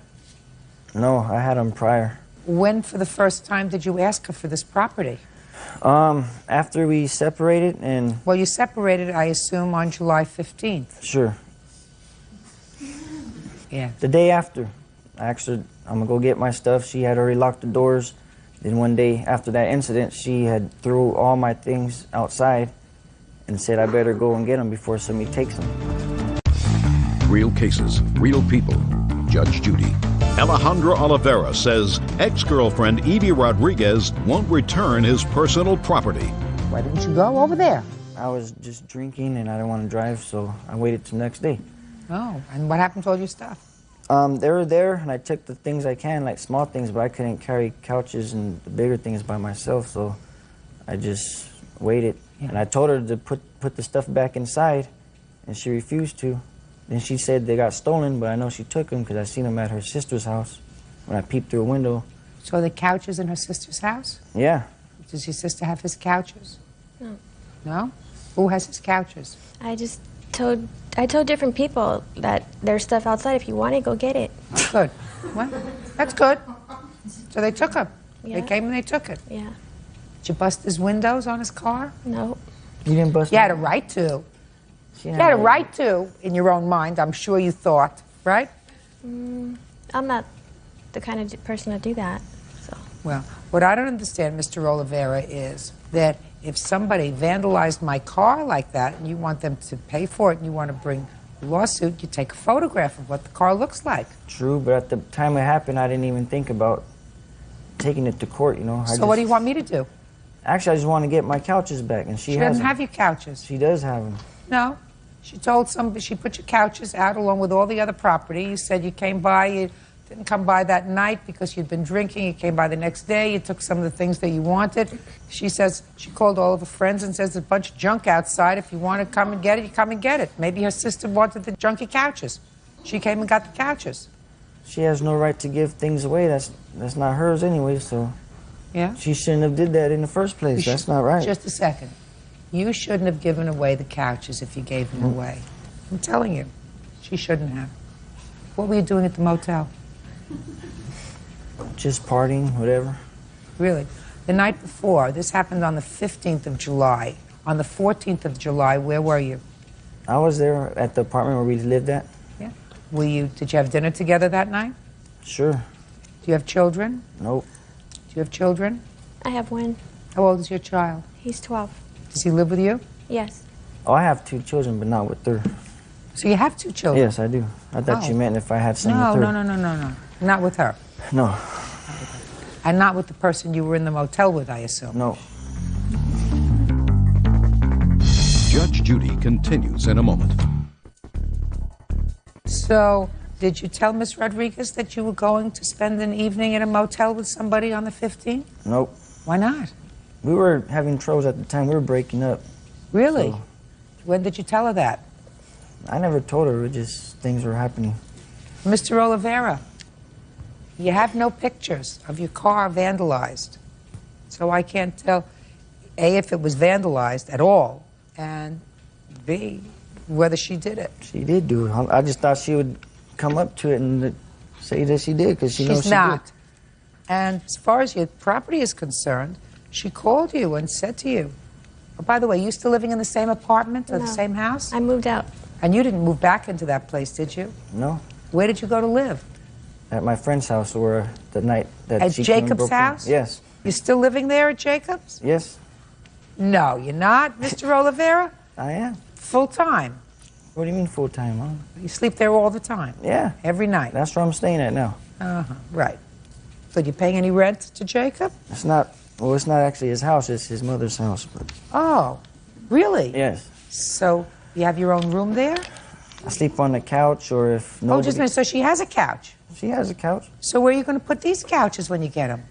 I can put them at my mom's or wherever in storage. Oh, well, you don't have any couches anymore, Mr. Oliveira. I know. Case is dismissed. Her sister Goodbye. Your Honor, this is case number 22 on the calendar in the matter of Schroeder versus Weeks. Parties have been sworn in, Judge. You may be seated. Sir, have a seat, please. Mr. Schroeder, the defendant is your daughter. Is that right?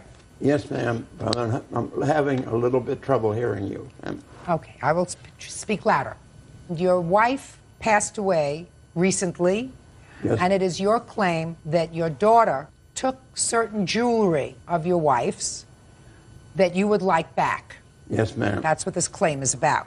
Yes, ma'am. Your daughter says that it was your wife's wish that she have this jewelry. Yes, ma'am. Miss Weeks, was this the only property that your mother left? She left some other family heirlooms and personal property, but nothing of significant value. I assume that that's a box. Is that a box? This is the watch that he claims, and the ring was my mother's. I'd like to see both, please.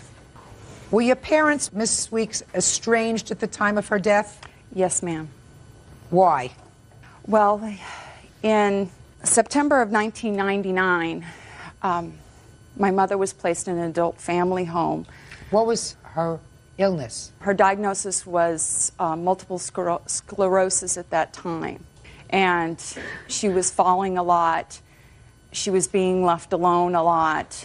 And Adult Protective Services were involved because of the fire department having to, she had one of those life call buttons.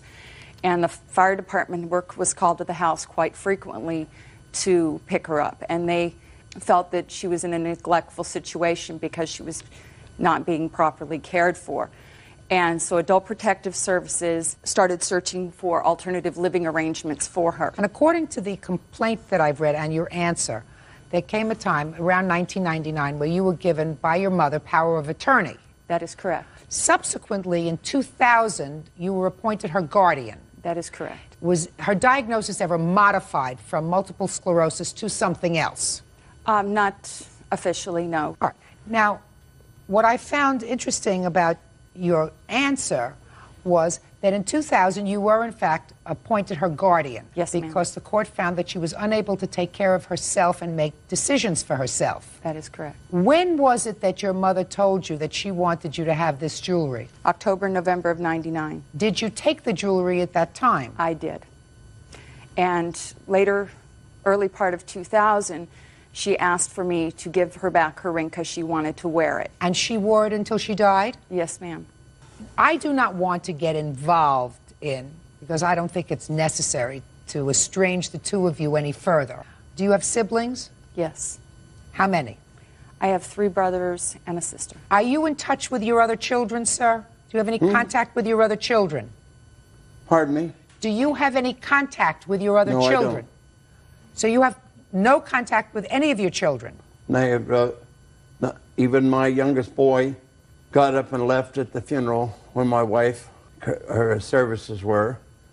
And my daughter, to my immediate left, didn't even take the time to go to her mother's funeral. Ms. Weeks, very briefly, can you tell me why all of the children, from your perspective, don't have contact with their father? Your parents were married for, according to this, 47 years. Yes. My father, from the time we were small children, was very abusive towards the 5 of us children, as well as my mother. And I have the Guardian ad litem report that has statements to that effect, if you would like to see that.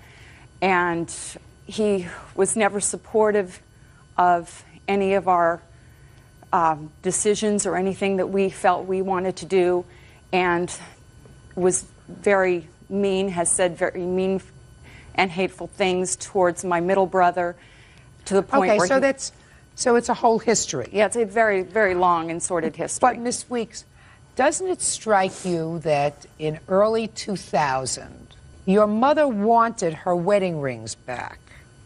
Why do you think she wanted her wedding rings back? She'd been married and wearing them for 40 years, and she missed wearing them. And that's usually a symbolic thing. That it was a symbolic thing, yes. She missed wearing them. Yes.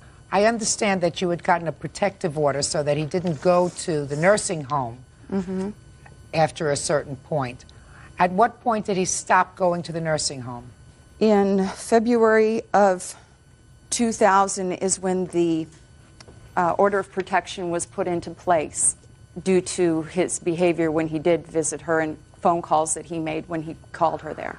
I am going to try to resolve this issue, as I think, as wisely as I can.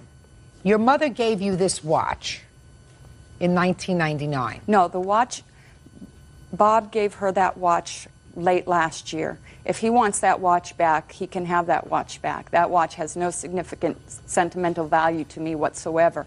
What has value to me are my mother's things. He abandoned their home, and if I hadn't retrieved the few family heirlooms that I had retrieved from the home, they would have been in the city dump. I'm talking about these two things, Mrs. Weeks. Yes, ma'am. I'm sorry. I can understand probably each of the children wanting to have a memento, something yes, ma'am, to look at and to touch of their mothers. I can also understand from your father's perspective. Are you living alone now, sir? I'm living, I have my own room. I'm taking care of a lady that will soon be 91 years old. But this is somebody that you care for, this is a job? Yes, ma'am. Tell me why you want these wedding rings back, Mr. Schroeder. I bought those rings for my wife 47 years ago.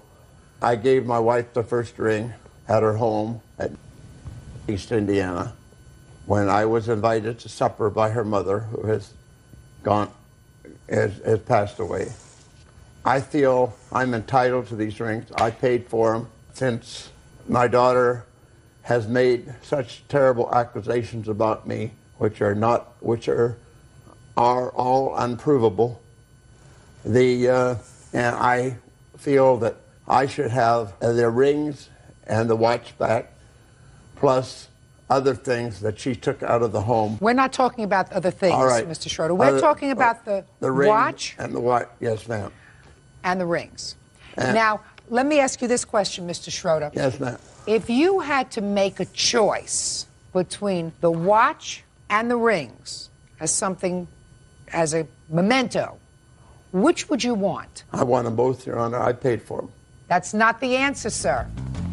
Judge Judy continues in a moment. Your children don't talk to you, Mr. Schroeder. There has to be a reason. And unless you want to live the rest of your life by yourself, I would suggest you do a little soul searching and figure out what that was. Real cases, real people. Judge Judy.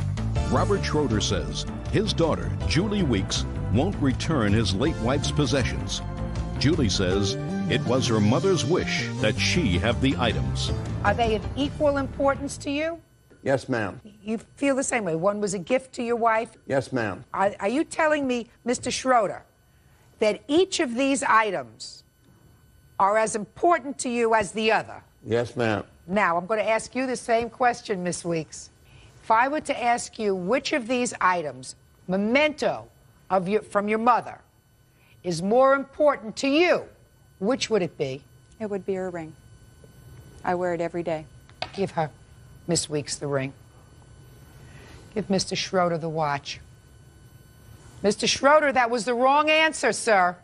The fact that you paid for them and they were yours is not the answer. Yes, ma'am. I'm going to tell you why, Mr. Schroeder. Children don't replace emotionally the loss of a parent, in this case, their mother. Sometimes mates replace emotionally their mate. They may never forget, but they replace emotionally. If you said to me, I want the rings back because we were married with those rings, she wore those rings for 47 years, they're part of our history, I want them, I would have given you the rings. And you have to understand that, Miss Weeks. Yes, ma'am. But to you, it didn't make any difference. You said to me, I paid for both. They're equally as important to me, so I want them both. Well, I knew that they weren't equally as important to your daughter, right? That's right.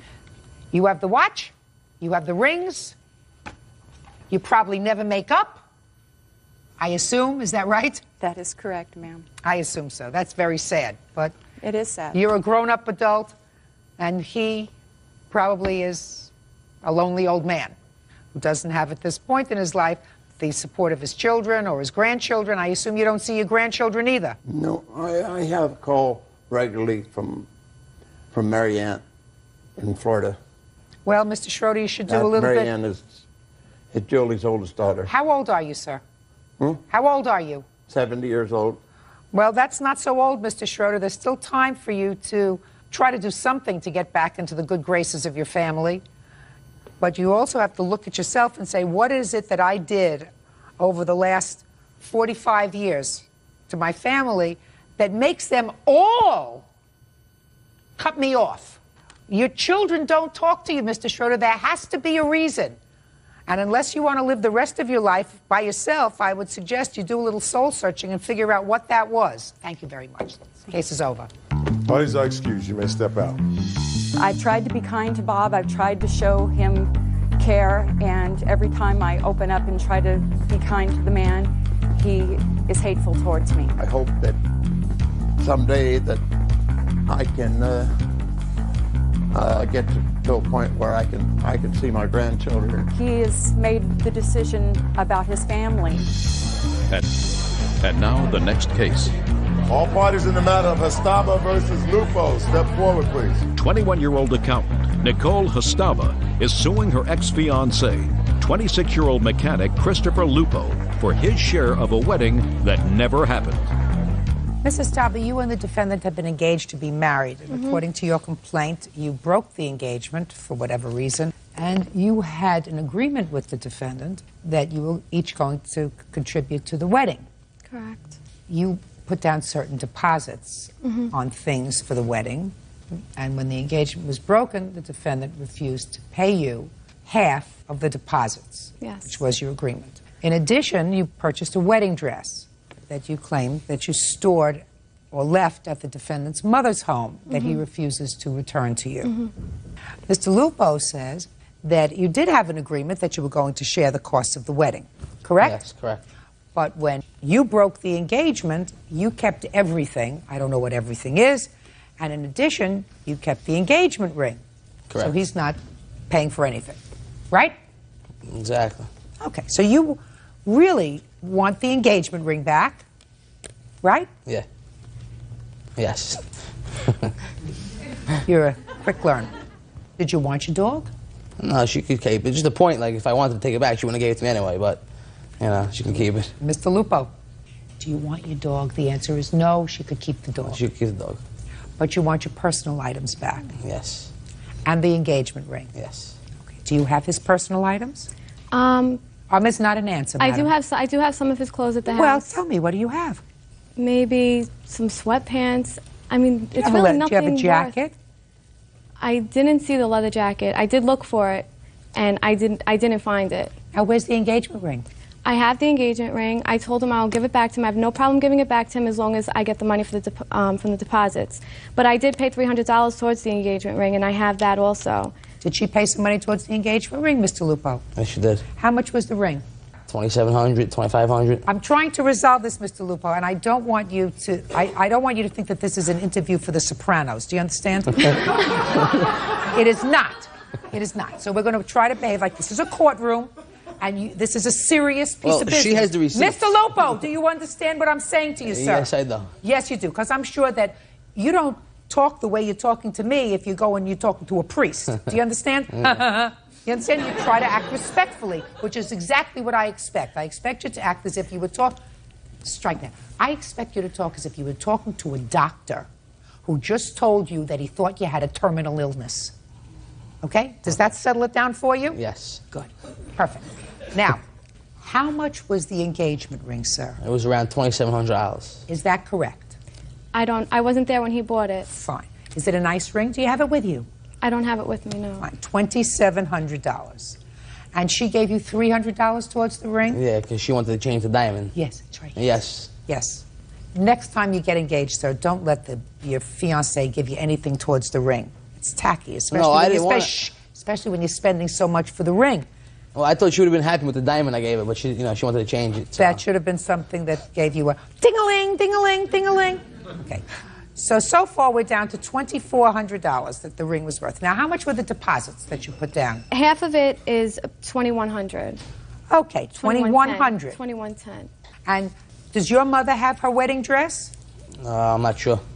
I'll be honest with you, I don't know where it is. I'm sure she has it. If that's where you put the wedding dress, right, you gave it to his mother. I left it at his house because I figured it would be better kept there. So you have to get the wedding dress back. Do you understand? You're going to get the engagement ring back because we're going to resolve this very fast because clearly you two folks are not in love anymore, right?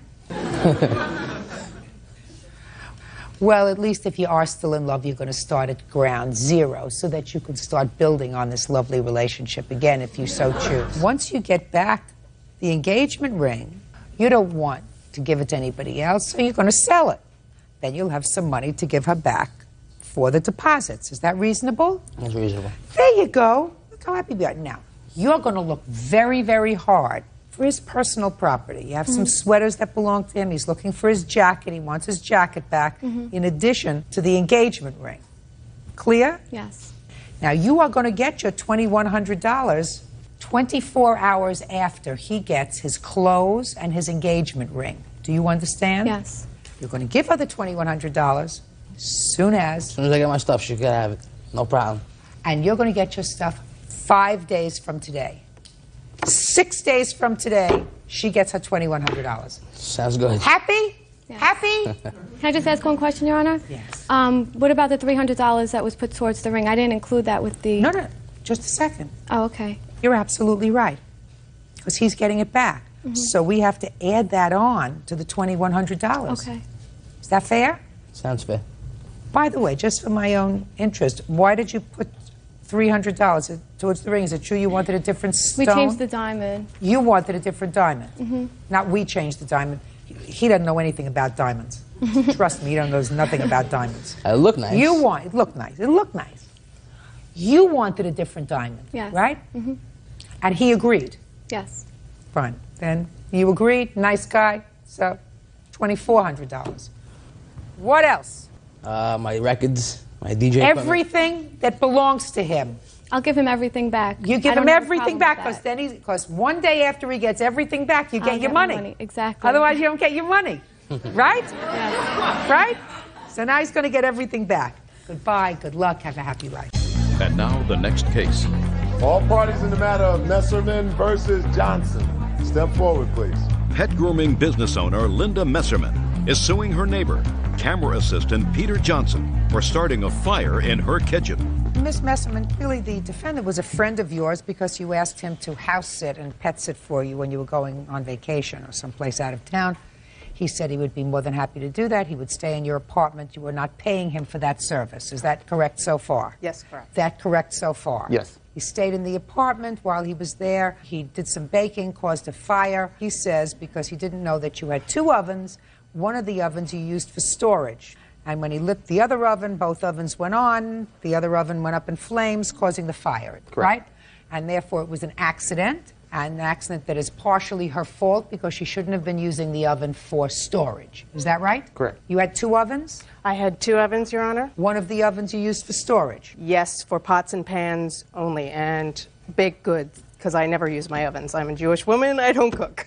I understand that. But he's not Jewish, right? Yes. You are Jewish. No, I'm not. You're not Jewish. I'm not Jewish. So, you see, he thinks that people actually use ovens for things Go other figure. than storage and filing. Of course not. You know that that's Right. ridiculous. Of course it is. Tell me about the fire, Mr. Johnson. I was getting ready to make some cookies and turned on the oven and walked away. And about 2 minutes later, the alarm goes off, and I walk back there, and I'm thinking, I didn't have anything in this oven yet, and there's this other thing that's on fire.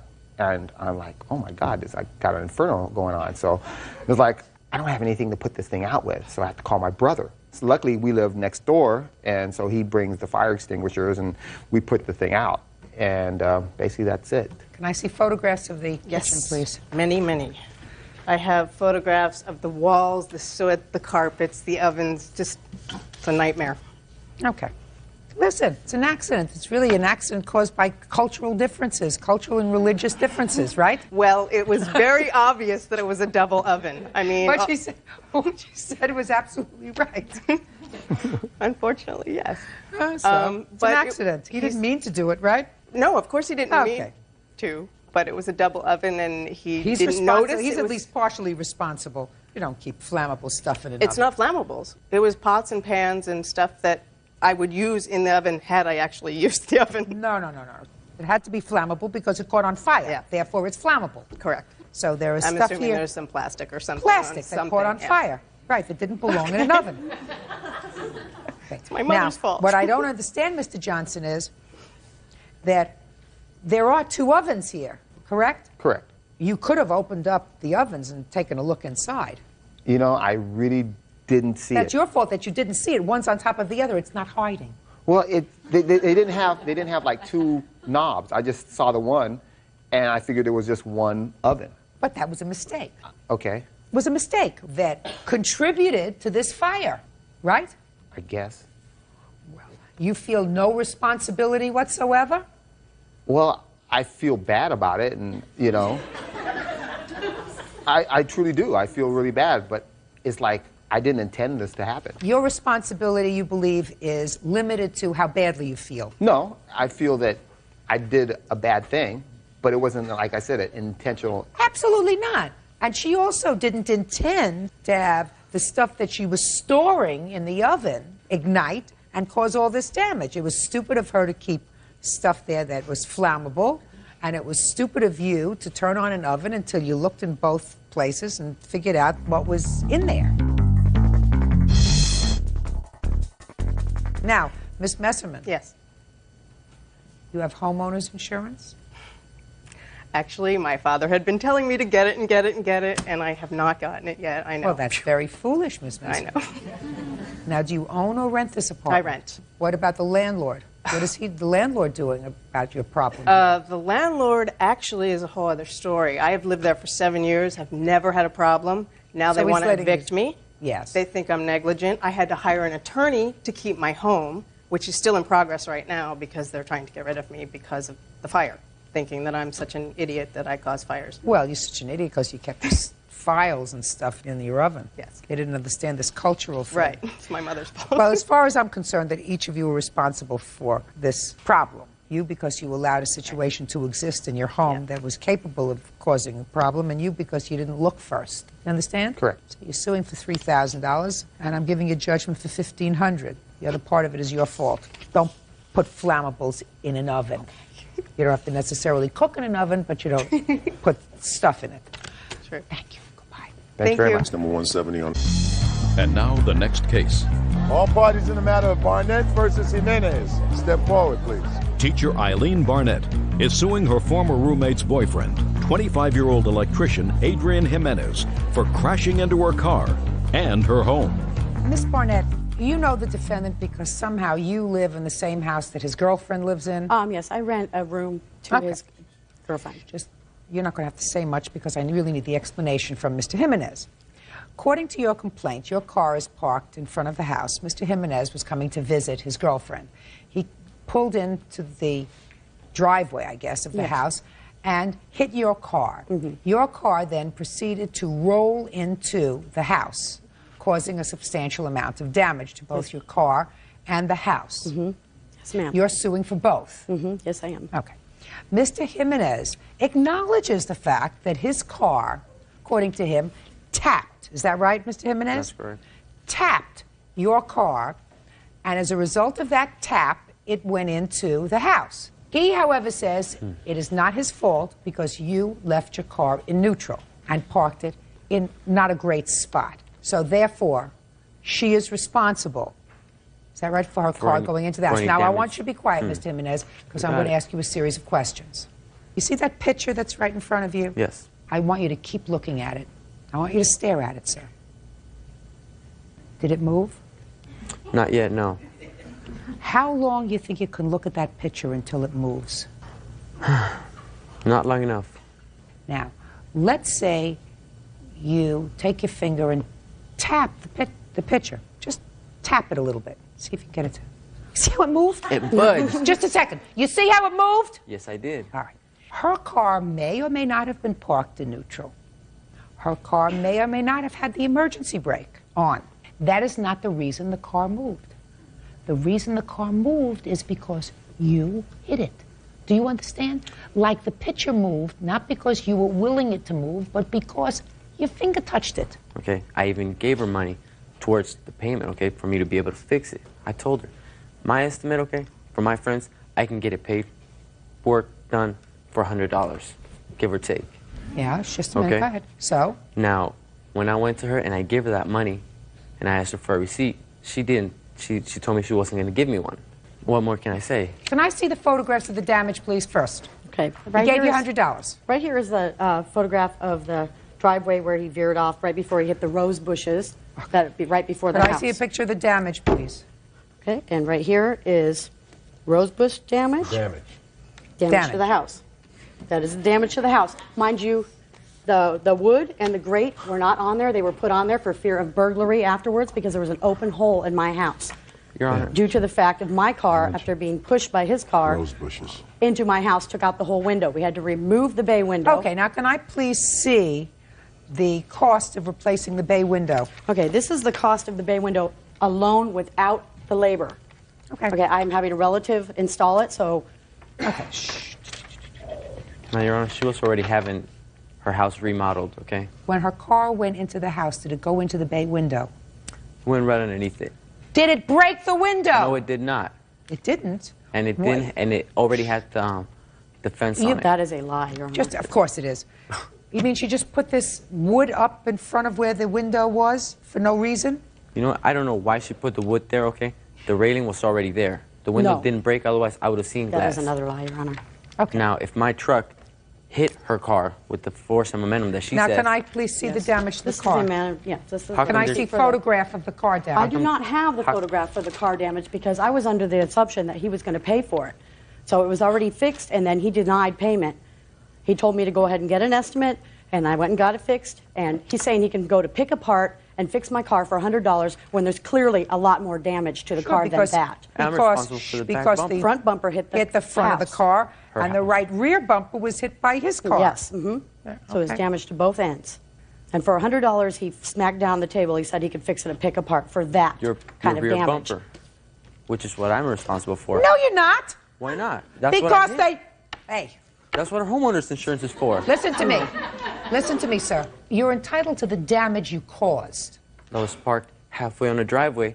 So what? I mean, It's how my many people, driveway. how many, So how many people, okay, get out their car to go get the mail and leave the car running, okay, in neutral without the emergency brake on? I mean, Your Honor. People that were going to go back and get in you know the what? car to That's drive up to basic their house driver's ed, afterwards. Listen okay? to me, sir. And if you park on a slope, you turn your wheel. Listen to me, You don't sir. aim it to your house. Why did you hit her car? Why did I barely tapped it when I was trying to move around it? So full of baloney. Judgment for the plaintiff in the amount of $4,417. Listen, you do something wrong, you pay for it. She doesn't have to say to you, you and one of your street mechanic friends can fix my car, and she doesn't have to leave her window boarded up. You caused this accident. You. Just like that thing didn't move until you moved it with your hand. Her car would not have moved unless you hit it. Your Honor, she was already having her house redone. Period. So what? You just helped it along. Hey, why didn't You I just helped it pay for along. it, you know? Instructor, she made a big scene about it. Basically, just go to a regular salon.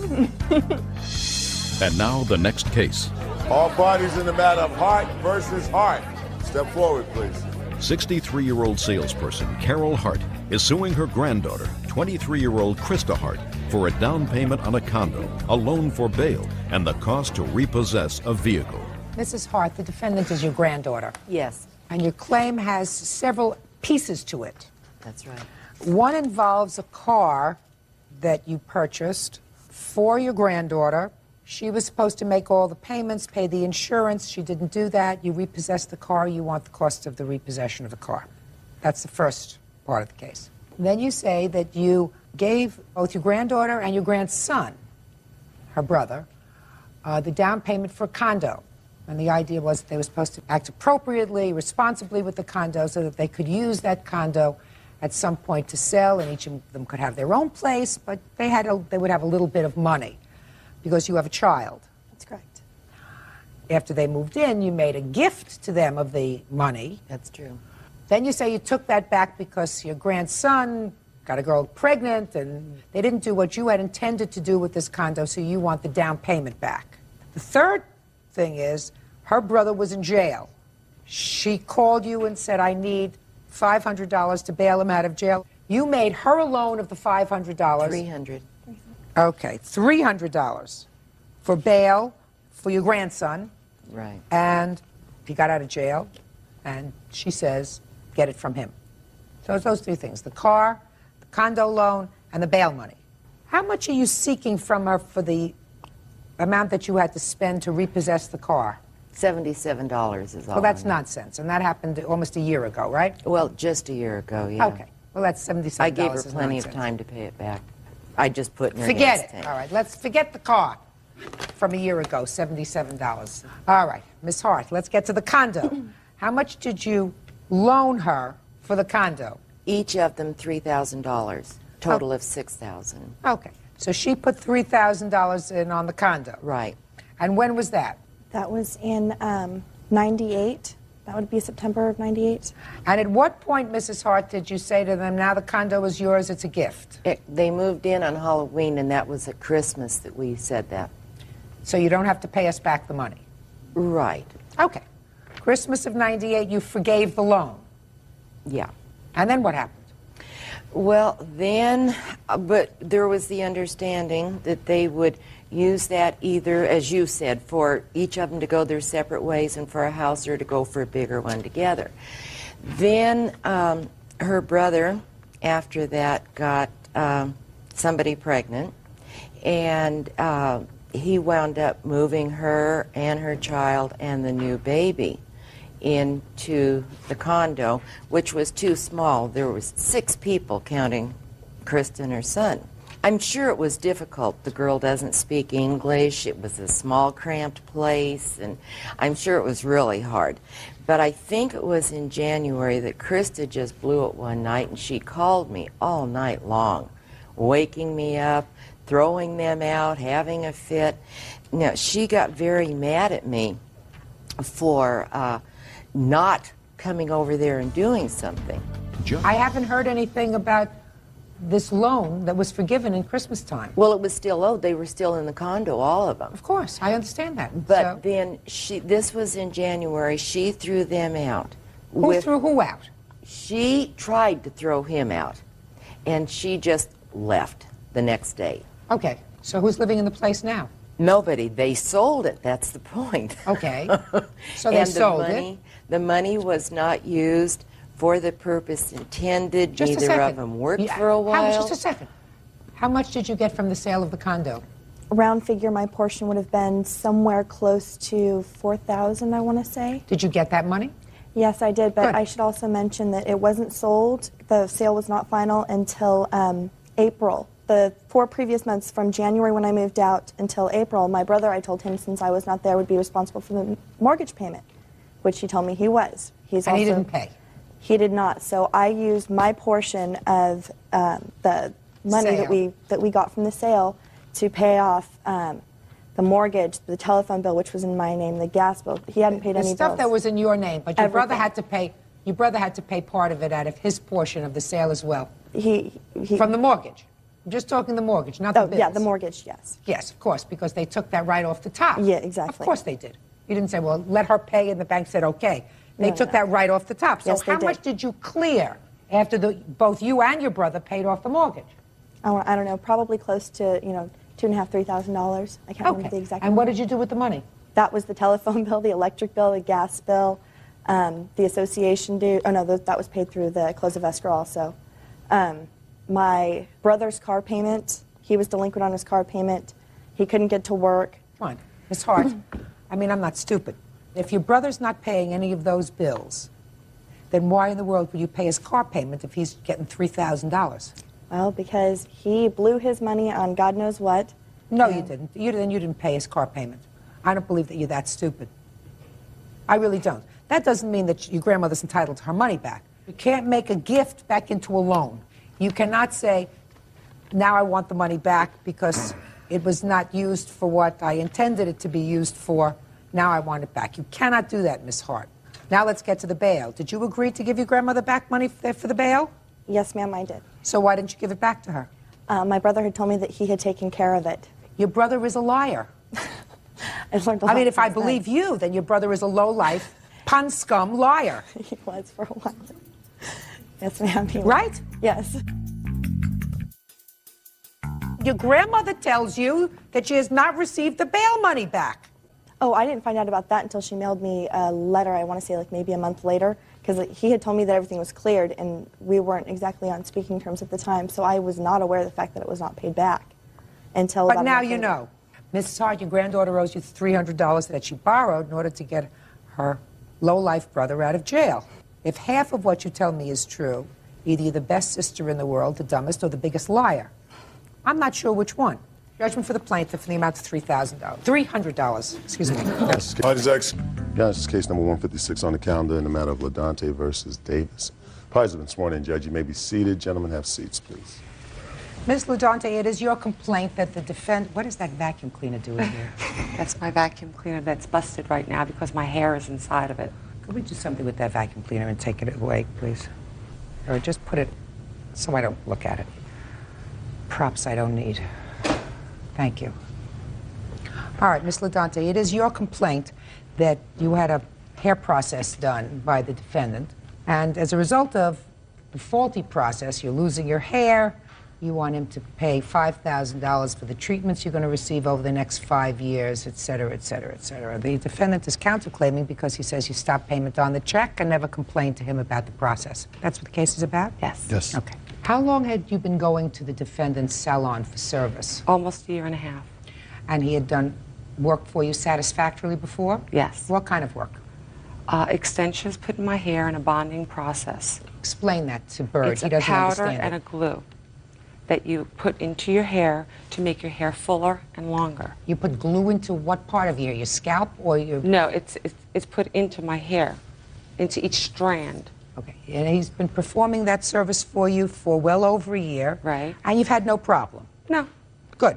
So when did you start to have a problem? When he gave me a $1,200 process and promised me that it would last me 9 months. Okay. When was that? When did he give you this $1,200 process? On April 24th. Tell me about it. Did you go in for a normal glue job? I was going to get, you know, the regular bonding done. He says, I have a new process for you. It's going to cost you $1,200. And he dyed my hair, and he put the $1,200 process into my hair. I'm going to get to you in a second. What was the difference, as he explained it to you, between the old process and the new one? Okay. It's supposed to be a protein-based glue. So instead of making my hair damaged, be more beneficial to me to have healthier hair and go back every 9 months instead of every 3 months. Okay, so you go in on April 24th, and he gives you this expensive bonding job. Right. What happened next? The 25th, I noticed my hair was all orange. I called him up. He said, come on in and I'll fix it for you. Okay. And he fixed it for me. Tell me what he did. Excuse me, Chuck? Take the thing off. Look what he's done to my hair. Talk to me. On 4/26, he recolored your hair. Right. Has that ever happened before when Never. you colored your hair? Never. Okay. Then what happened? He told me not to wash my hair for 48 hours from the 24th. The 26th, I washed my hair. That was 48 hours. And as I get into the shower,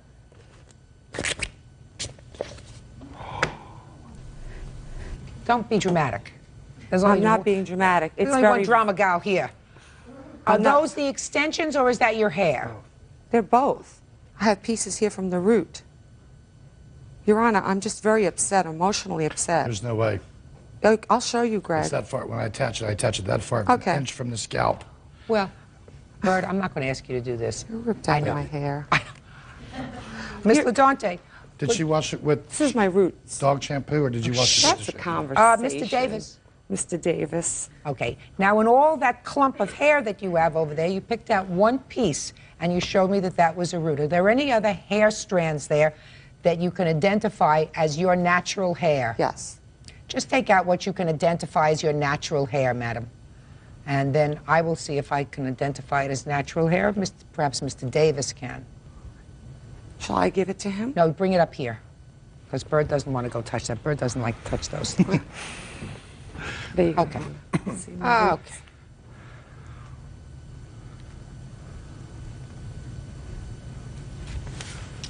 What I see is the extensions came off, and I see some dark Right. hair. That's my root. Okay. All right. So of all that mess over there that you have over there, this you say is your natural hair. Well, some of it in here is... Not all of this is your natural hair. This is extension. Yes. Take the rest of that clump there, put it back in where it belongs. Very good. The whole thing. This too? That's all came out. This all came out. It's all came out. So it's not your hair. This came out, which is the process that he put on. This is not natural hair. This is not your hair. This is somebody else's hair, or some Human hair. Somebody made this from a sweater or something. I don't know. Okay. Now, let us assume, Miss LaDante, that it is true that the extensions that he put in came out. Yes. And you paid him $1,200. So why are you suing him for $5,000? Why? Yes. Okay. I need hair integration. Show me. Okay. I have a bill here for an estimate of doing $1,004. For what? For hair integration. It's What's right hair here. integration? It's almost like a wig, but it's not. You don't need a wig. Is that your natural hair? No, Listen to me. half of it isn't, half of it is. Madam, why don't you just cut off the extensions that you have in your hair? Yeah, I'm looking I'm at the going top to. of your hair. Top of your hair looks thick, looks fine. You know, you may need a little bit of a touch job right over there near the roots, but we're not talking about that. It looks as if this is healthy hair. You don't expect him to pay for another process, for another integration process for your head. He's not going to do that. Integration has no bonding, no glue, no nothing. So, you want a different process? Go get a different process. I'm in the marketing business. I have hair falling in front of my customers. Why don't you cut, it's not your hair, why don't you just cut off the extensions? This never happened before until he did this process. Listen to me. Your hair isn't falling out, your extensions are falling out. The extensions are from here down, is that right? Right. Cut them off. Real cases, real people. Judge Judy. Lisa LaDante says hair salon owner Greg Davis owes for damaging her hair. Lisa says after receiving hair extensions, her real hair fell out. Okay, let me hear you. Chuck called me and said, let's talk about this. I said, okay, what's the problem? He's like, well, Lisa's petrified of you, da-da-da. I'm like, Chuck, come on. She's been coming to me for a year and a half. I said, why hasn't she called me before now and said, you know, Greg, this is a problem. She knows it's not real hair. He's like, you know, come on, let's negotiate the price. And I said, what do I look like, Monty Hall? I did the service, she signed the check, everything over and done with. She stopped payment on your check. So you did not get paid for this process? Yes, ma'am. Is that right? Yes, ma'am. Your counterclaim, sir, for this money is denied, and I'm dismissing your claim. You, however, listen to me very carefully. You didn't pay for the service. If you had paid for the service, I would have awarded you the full amount that you had, in fact, paid him. But you stopped payment on the check. You were dissatisfied with the service, so you are out no money. My hair is damaged. It may be damaged, madam. Do you have... You make your appointment, it doesn't happen. All right, I'm going to take care of it very easy. Don't show me papers. You have a witness here to testify? Yes, he wasn't even there. He was not even there. Yes, I want you to be quiet. Who are you? Why? I'm her fiance. Are you a hairdresser? No, I should. Sit down. You have someone who is an expert in cosmetology, who is a licensed hairdresser, who will testify that they examined your hair and that your hair, as a result of this process, was damaged irreparably. Do you have such a witness? No. Then your case is dismissed because you have already been compensated by the fact that you stopped payment on his check.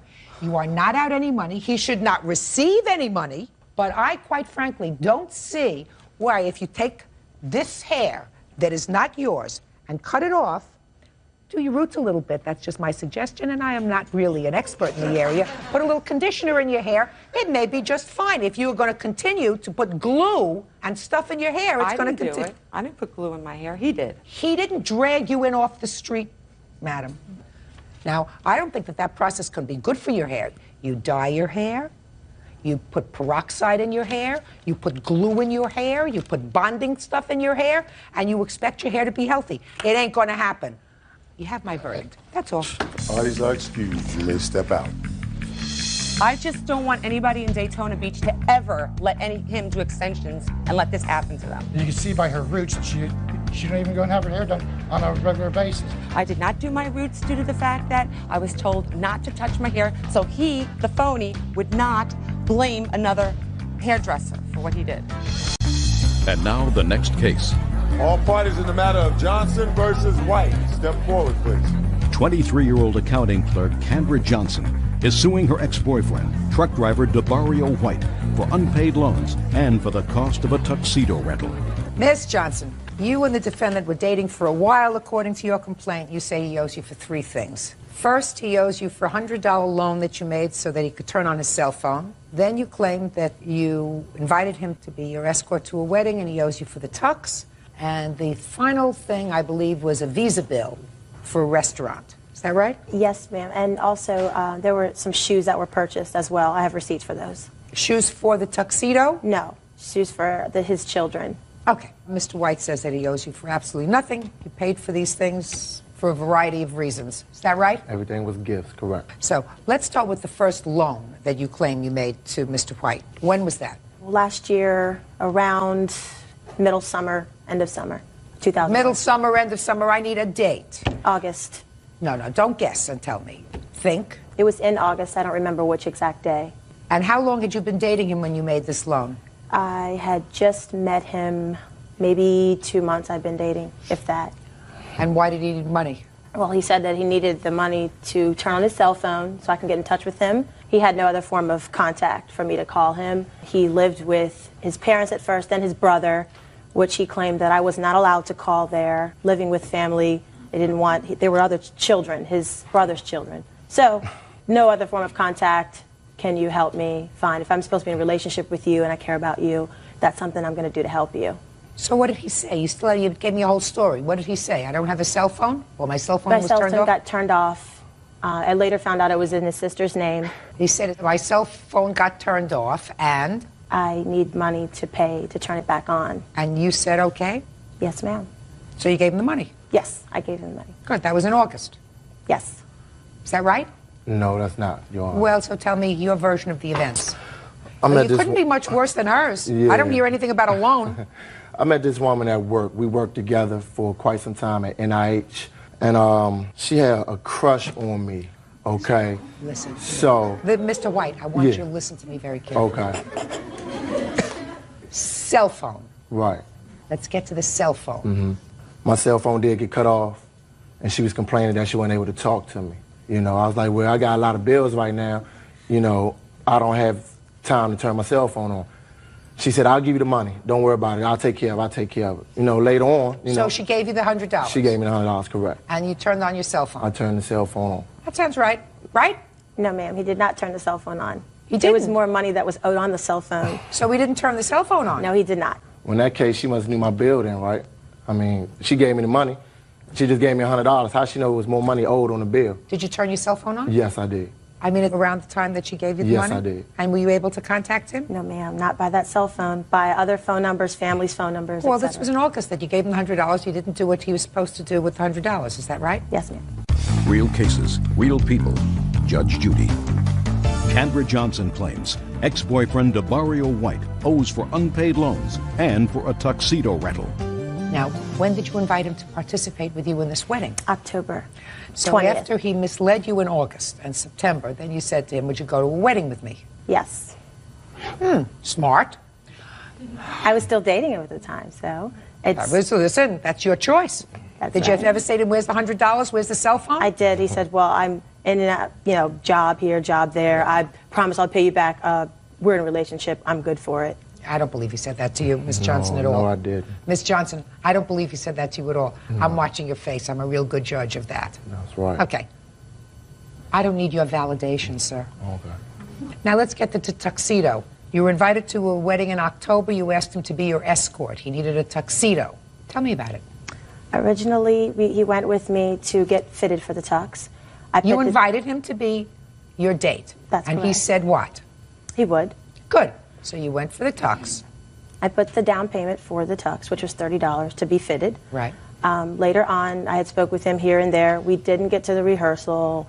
He didn't know what was going on. The day of the wedding, I called him. He called me, said that he needed to get a hair shape up and that he would be able to meet me. I picked him up. He says, I don't have the tux yet. I said, well, the wedding's in 20 minutes. It's closer to him than from me. He said, well, I don't have any money. I have no way to pick up the tux. If you want me to be in the wedding, you need to buy the tux. So you did? I did. Good. Later on. Did you dance with him at the wedding? We didn't get to be in it because he was late since he had to get his hair cut. I never got to walk. I never got to be in it at all. I was there when they were walking out. Now, Miss Johnson, my next question is, when was the visa bill that you claim he signed for when you went out for dinner? Was that before the tux or after the tux? That was before the tux. Before the tux. So that was in September? The date's on the receipt. It I was don't much have the earlier receipt? than that. Much I have earlier it, than ma'am. that. Can I see it? Sure. That was like our first date that she took me out on, and she paid for It's September dinner. 6, 2001. 9/6. Those are other Okay. receipts as well. September 6th. So tell me about September 6th. There was a place called the Oasis in Silver Spring, Maryland. Somewhere he had been with family. He said it was a really nice place. You can dance. There's comedy. There's you can sit down and have something to eat. Never been there before. He took me there. We danced a little bit. We had something to eat. We talked. We mingled. There was another party or something. I met some people. And later they give me the receipt for the food purchased. And I'm looking at this as, I didn't sign this. That's not my signature. Apparently he signed my signature. So? It's against the law. You can't do that. So, if it's against the law, either you say that give me back my credit card because I didn't authorize payment for this. You don't invite him to be your date for a wedding a month later. That's correct. However, Well, you did. when they handed me the receipt, when you go out to eat, I had like a little handbag, you know, something you carry when you go out. I immediately just put the receipt in my bag because not knowing to look at it. And then later on, I went through all my receipts and I kept them just in case I needed it. Your Honor, she told me go up and pay for the bill. She gave me the credit card. I signed her name and everything. That's not, against the law. She gave me permission when we I sat didn't say down. it was against the law. Miss Johnson is grasping at straws. Right. She told me go and pay for I the don't bill. need your validation.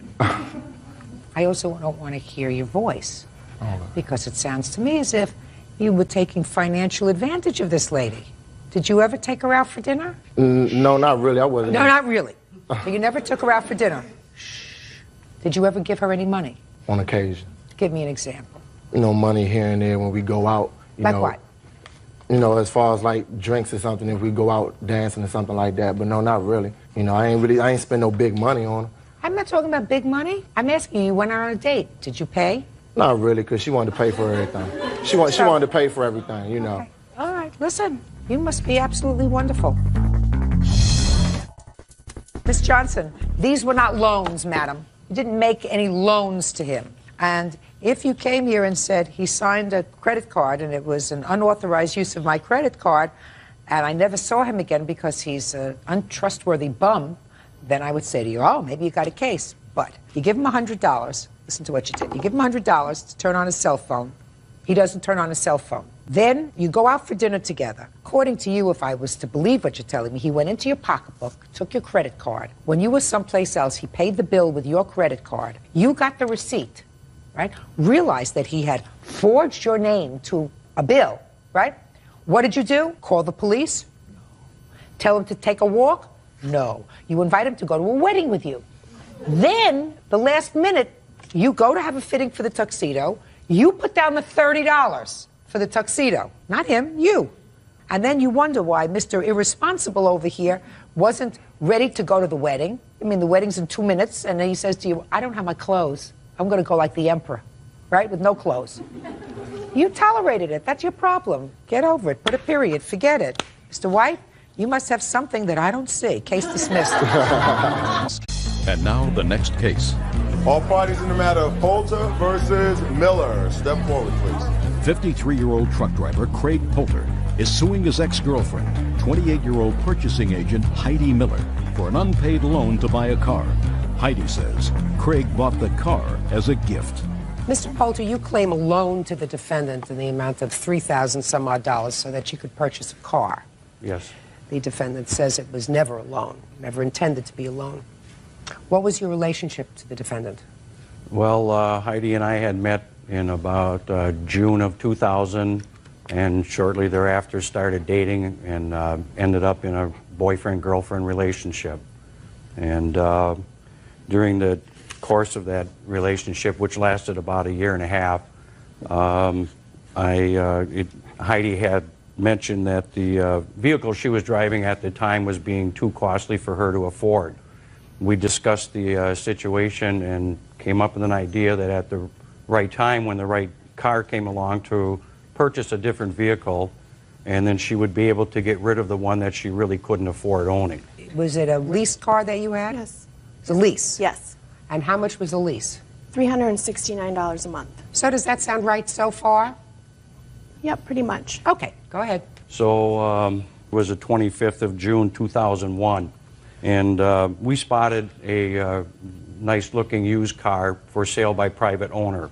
We decided to stop and take a look at this vehicle, knowing that she would sooner than later be getting rid of the Blazer. When we came back from the test ride, I told her that if we can make the right deal with the gentleman for the right amount of money, I think it would be a good car for her to have. Okay. And at that time, I said, as far as paying me back for the car, we can work that out later. Let's first take care of what's important, is to get you a car. Are you telling me that you had a discussion with her at that point about paying you back the money?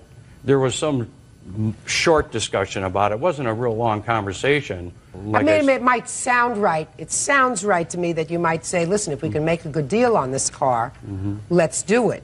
But it doesn't sit right with me that you would say at that moment, and then we'll talk about paying me back, later. Do you understand what I'm saying? Yes, I do, Your Honor. Okay. But there was some mention of that getting a payment plan set up down the road or something, but I don't remember exactly At that what it was. moment. I'm talking about at that moment. Yes. All right. I'm not sure if I believe that. Go ahead. So what happened? So you went and you made a deal with the man. Yes. You did alone. Yes. Okay. And I wrote a personal check for the car, and I have a copy and I'd like to see it. of that signed cash check. Okay. Um, And then she took possession of the car. You registered it in your name? Yes. And when did you turn back the leased car? It was shortly after that because I had to, I took a loss on this Blazer that I had, and so what I had to do is I had to finance $5,000 for the loss on a Blazer that I no longer have, and actually I'm still paying for it. So once I sold that, which was actually probably about a month or two after he had bought the car for me. Okay. So Now, when did you and the defendant end your relationship? it was towards the end of 2001. Between June, when you purchased the car, and December, did she make any payments to you? No. Did you have any discussions about it? Yes, I did, Your Honor. As a matter of fact, I have two separate emails from 2 separate days where I had mentioned to her by email about wanting repayment, and I'd like her to see it. replies are on my emails. Your Honor, my comments are highlighted in blue and hers are in yellow. Real cases, real people. Judge Judy. Craig Poulter says ex-girlfriend Heidi Miller owes for a loan to buy a car. Heidi says Craig has been harassing her. Would you show this to the defendant, please?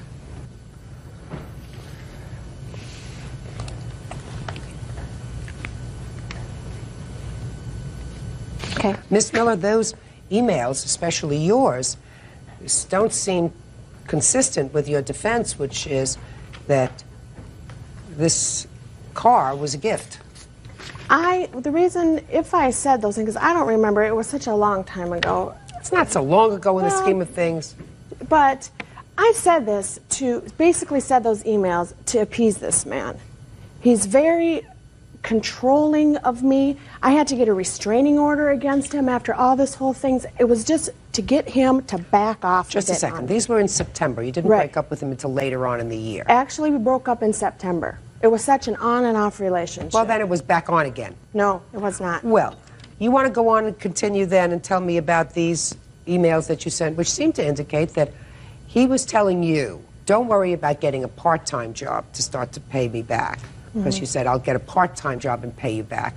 He said, the most important thing is that you get a good full-time job, Which and I then you have. can start paying me back. And you say, I'm really stubborn. I know I want to pay you back, and I'm going to pay you back. You say that on 2 separate occasions. Just to appease him, because he was harassing me with phone calls and with different emails that I don't keep every single email that is sent to me. I'm sorry that I don't. But if I could, I have the emails when I had gotten the order of protection, and let's get to the money. I don't owe him for it. It was a gift. At the time of when we purchased the car, we never talked about anything about that I was going to repay him or anything. Your Honor. He went and took for a test drive. I had nothing to do with the car. Okay. He came back to me and said, this is a good car for you. Okay. Your Honor, I also have an audio tape recording that I made of a conversation between Ms. Miller and I. We have queued up one of the most important parts of the tape. I'll hear it. Thank you. Yeah? What are we going to do, Heidi? I don't know. I can't believe in all this time you haven't been able to send any money at all. Exactly, me either. Things are tight. Okay, plain and simple, Heidi. What is the next step? I don't know. I asked her point blank on the conversation, and it's in this tape. I said, Heidi, are you trying to say that you don't owe me the money for the car? And she very frankly answers, no, I know I owe you. No, it's clear to me, sir, Okay. that she owes you for the car. It was just miscued. It's clear to me that she owes you for the Thank car. you. She acknowledges on the tape she owes you for the And car. I She also acknowledges have- in the email she owes you for the car. Right, and I have my Only daughter today as a she witness. says she doesn't owe you for the car. That's Only today. Now, if you had $369 of car payments for a Blazer that you couldn't afford, and if you gave him $100 a month, which would cut your expenses substantially, then you could pay the car off in 30 months and you wouldn't have a problem. Or if you gave him $50 a month, but you gave him nothing, Well, I had to pay for that blazer loan, that $5,000 loss. Whose fault is that? Is that his fault? Yes, because he told me that was the best thing for me to do, was to get rid of that blazer. Hey, listen. That's what he told me to do. You look like a very strong, strapping girl, and there is absolutely no reason why you let somebody else make decisions for you. Sounds to me as if you made your own decision to lease a blazer.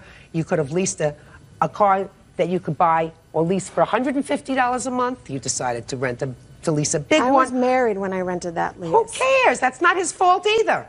In any event, he was trying to be helpful. He expected repayment. You broke up with him. I don't know why. I'm not interested. You owe him $3,075. Judgment for the plaintiff. That's all. Yeah, this is case number 37 on the calendar in the matter of Burroughs versus Britt. Parties have been sworn in, Judge. You may be seated. Mr. and Mrs. Burroughs, it is your claim that you loaned the defendant. You're not a party to this. Could you have a seat, please? That you loaned the defendant $3,000 for the purpose of purchasing a car, and that he has not repaid that loan. The defendant says that he did in fact repay the loan by working for you in your fishing business. That's your defense. Yes. Put your hands down. How did you know him? I met him through a friend of my deceased son's. How did that come about? It just happened through because of my deceased son's friends, were coming over to support us over because of this tragedy of his death. When was that, sir? Be a year, June 12th. Be a year. And tell me how this car loan came about. I've been helping out some of the kids, that had been having hard times and so forth, financially, and getting them jobs and stuff like that there, because I felt like I wasn't doing enough for my own son when he was here, and so I was kind of reaching out to him. A lot of the kids were showing up, and we all became real close. Did you ever give any of these other friends money? Yeah, money, and I got them jobs and everything, and they all pretty well paid back, and they're doing good. All right, now tell me how this loan for a car came about with Mr. Britt. He needed wheels to get a job, to get back and forth to work if he was going to get a job. Is that what he told you? Well, he said wheels would help. Well, then what kind of conversation did you have with Mr. Britt about the car? Well, it was $3,000, and he said he would pay back $200 a week. I told him I thought that was a little steep and kind of hard, with him having 2 kids and everything and staying with his parents. And I said, well, you can just pay me, maybe a smaller amount. But he said he could pay $200 a week, no problem. Okay, so you wrote out the check for $3,000 for the car. No, I gave cash to the guy who had the car, with Cameron and his mom standing there. And the only reason that the defendant's mother is here is because I gather from your papers there was an arrangement that the car would be titled in her name. Right.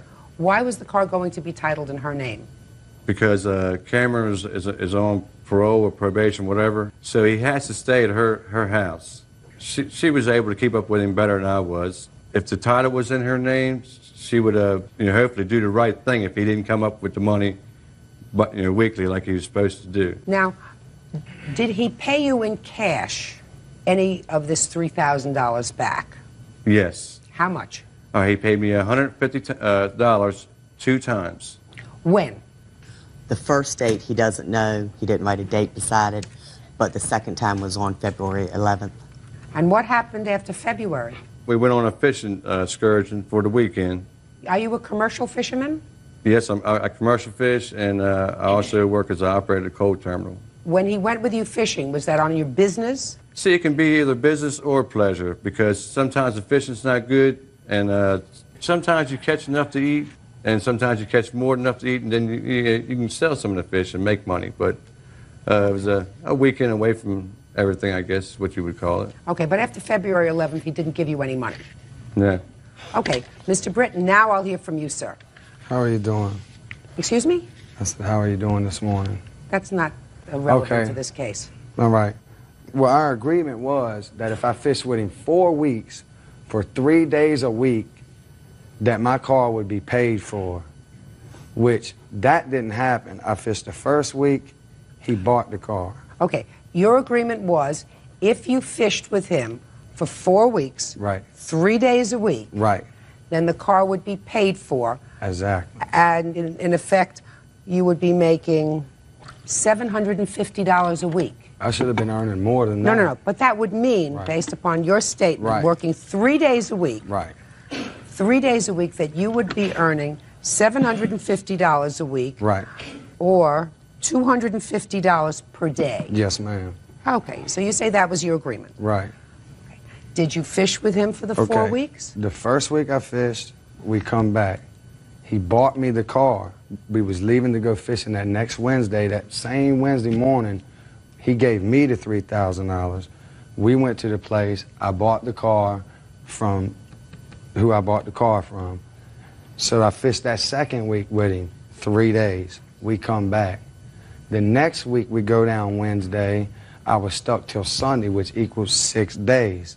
So I figured that 3 days a week for 4 weeks, if I fished 6 days the last week, I was through. So you're telling me that you fished every day, and every day you fished, you made money? Oh, he got $1.75 a pound of fish, and we was bringing fish in that was 25 pounds a piece, and he would bring 80 of them in. You can average his money up. And I didn't get none. I didn't see none of the money. I was supposed to get a quarter. I'm a boatmate. I didn't get a quarter. How many people were on the boat? Me and him. Just the two of you? And he didn't do nothing but drive. I caught everything. Real cases, real people. Judge Judy. Harry and Beth Burrows say their deceased son's friend, Cameron Britt, owes for a car loan. Cameron says he paid them back by working on their boat. Mr. Burrows, on the days that Mr. Britt went fishing with you, did you do it for commercial purposes, sir? On some of the occasions, yes, and some of the occasions, not. When you had your best day, commercial fishing, how much did you make? The best day, around $1,200. How many days did Mr. Britt fish with you when he was not paid? We probably fished together 7 or 8 times, and there was never agreement on paying him anything. You know, anything I was to give him was out of my pocket, out of the kindness of my heart. No, I don't believe that's true. You know, Mr. Burrows, listen to me. I don't believe that that's true. I don't believe that that was his understanding. Why would anybody who needed money go out to work with you and not expect any kind of compensation? He didn't have a job. He wouldn't do anything else. Can I Well, say where did he get the money to give you the $300? probably Social Security that he gets for his 3 children because their mother is dead. I would assume he gets Social Security. I don't know. He for wouldn't them. get them unless he had the children with him. He does. The mother is dead. I raised my kids, but she gets all that money. I don't get none of it.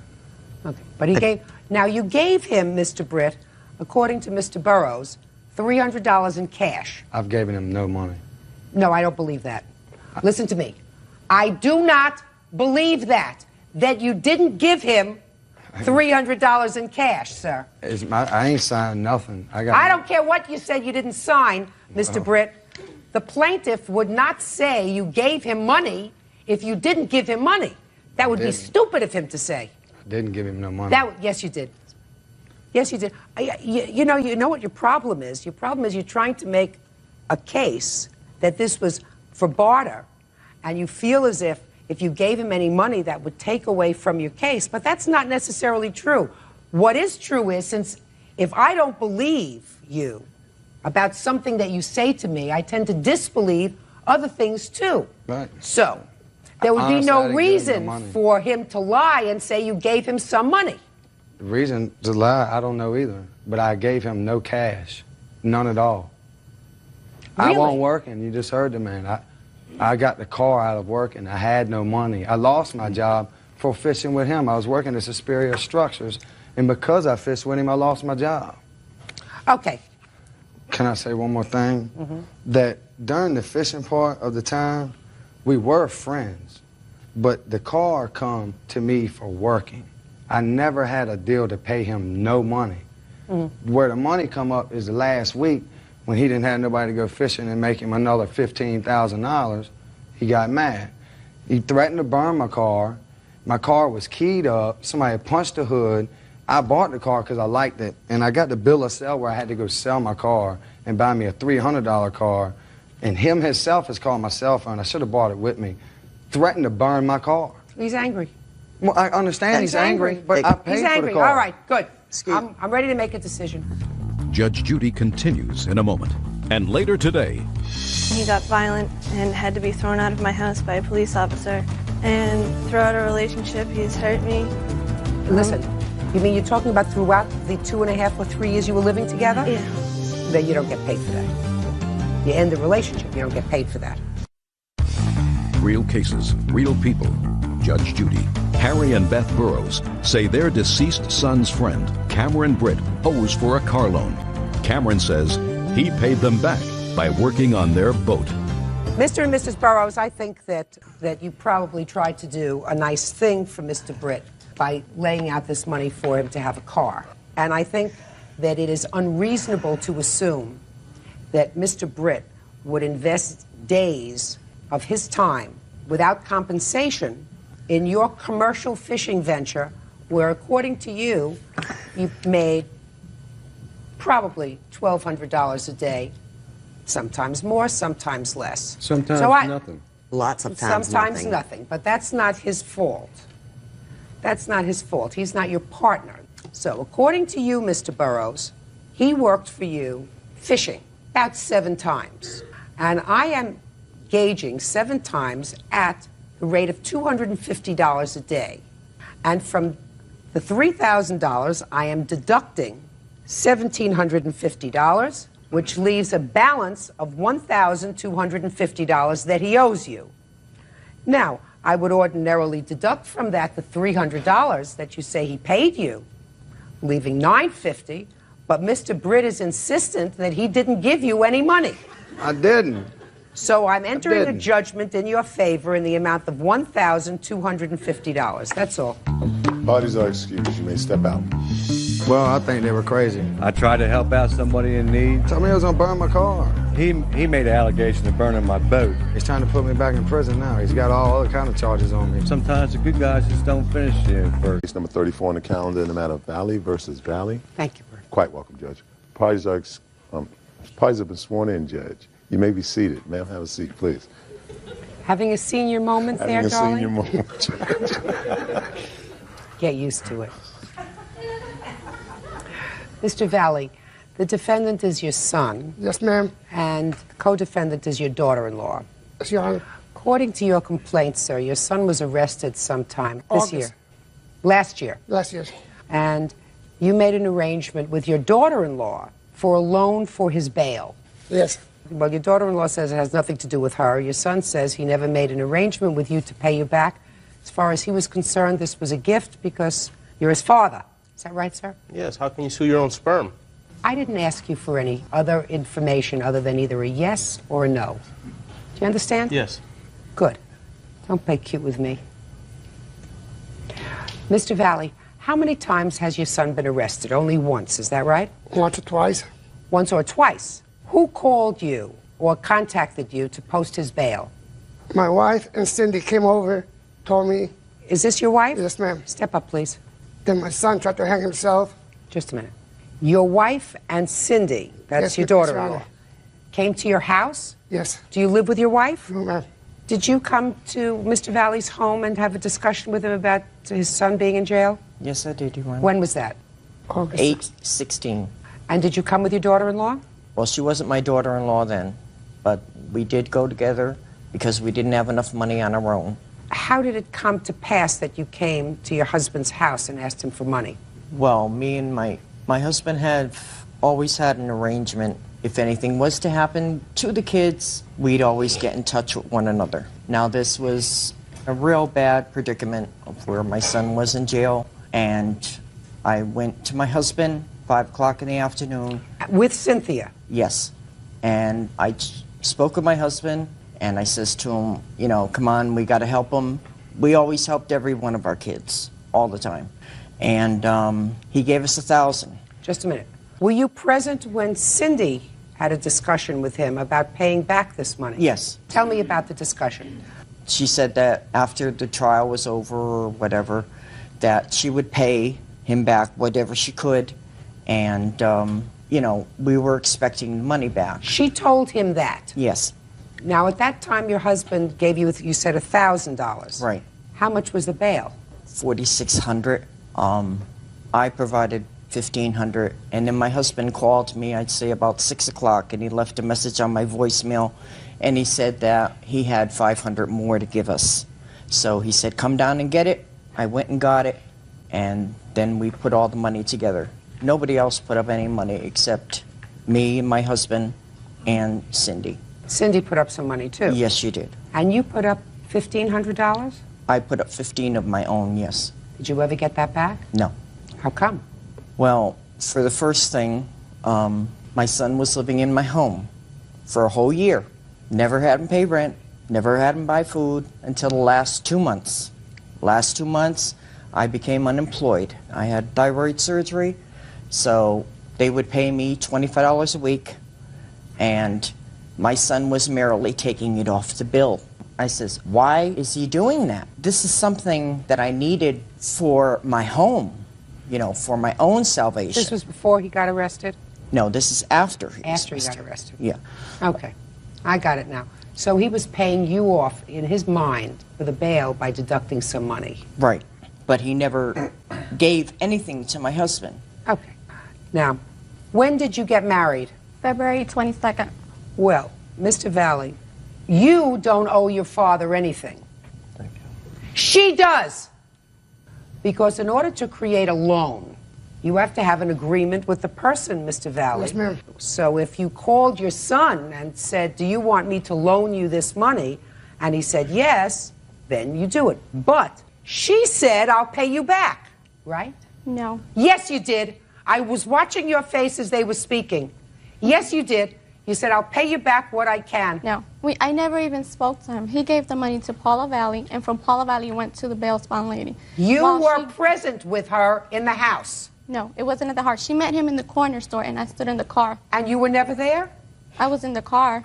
You never spoke to him? Never. That was the first Miss time I Valley. ever seen him. No, you did speak with him, Cindy. You Miss even Valley. said to him. You even said to him, tell me. thank you. I never Tell me. spoke to him. Yes, you Never. did. Yes, you did. Cindy, please. Miss Valley, you don't have to, don't speak. There's no question in my mind that she said, I'll pay you back. Look at her face. I'm looking at her face. There's no question in mine. She may not have meant it. She may have meant he'll pay you back. Well, that's what she said to him later, all right? In the end of March, he come over the house. And Who did? My husband. And he went face to face with her. Now, my son was in the back washing his car, and Cindy was in the front, and she was coming down the stairs. I said nothing. My husband said to her, he said, hey, when are you going to pay me back? I have to go see my sister. And she says, well, you'll have to take that up with my husband. Hello? They just got married, you know? I mean, give me a break. Judge Judy continues in a moment. And later today, This young lady was babysitting for you? You like her? Not anymore. I know she stole the money. If I can't trust her with cash in my house, how can I trust her with my kids? real cases, real people. Judge Judy. Raphael Valley says his son and his daughter-in-law, Jose and Cynthia Valley, owe for a loan to bail Jose out of jail. There isn't a question in my mind that Mrs. Valley, the junior Mrs. Valley, made an agreement with your husband to pay you back the bail, sir. Do you understand? Yes, ma'am. That has nothing to do with your son. Of course, it's his moral responsibility, but he could not create a contract with you because he didn't speak to you. Do you understand? Yes, Your Honor. Perfect. Judgment for the plaintiff in the amount of $1,500 against the co-defendant. Thank you. That's all. Parties are excused. You may step out. Just get my money back. It was still my son. Never take money from family. You needed somebody money? Write it down first. It's all about greed. It's been hard. And I hope he's happy now. He didn't like it, but it had to be done. I just don't understand how you could sue your own son. I mean, something that you made. I hate to tell my son, but he's going to be sued again, this time by his mother for a little bit more. They're crazy and they need mental help. Xin chào các bạn. Hôm nay mình sẽ tô màu một chú ngựa.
Vậy là mình đã hoàn thiện xong bức tranh tô màu chú ngựa. Cảm ơn các bạn đã xem video. Hẹn gặp lại các bạn ở những video tiếp theo.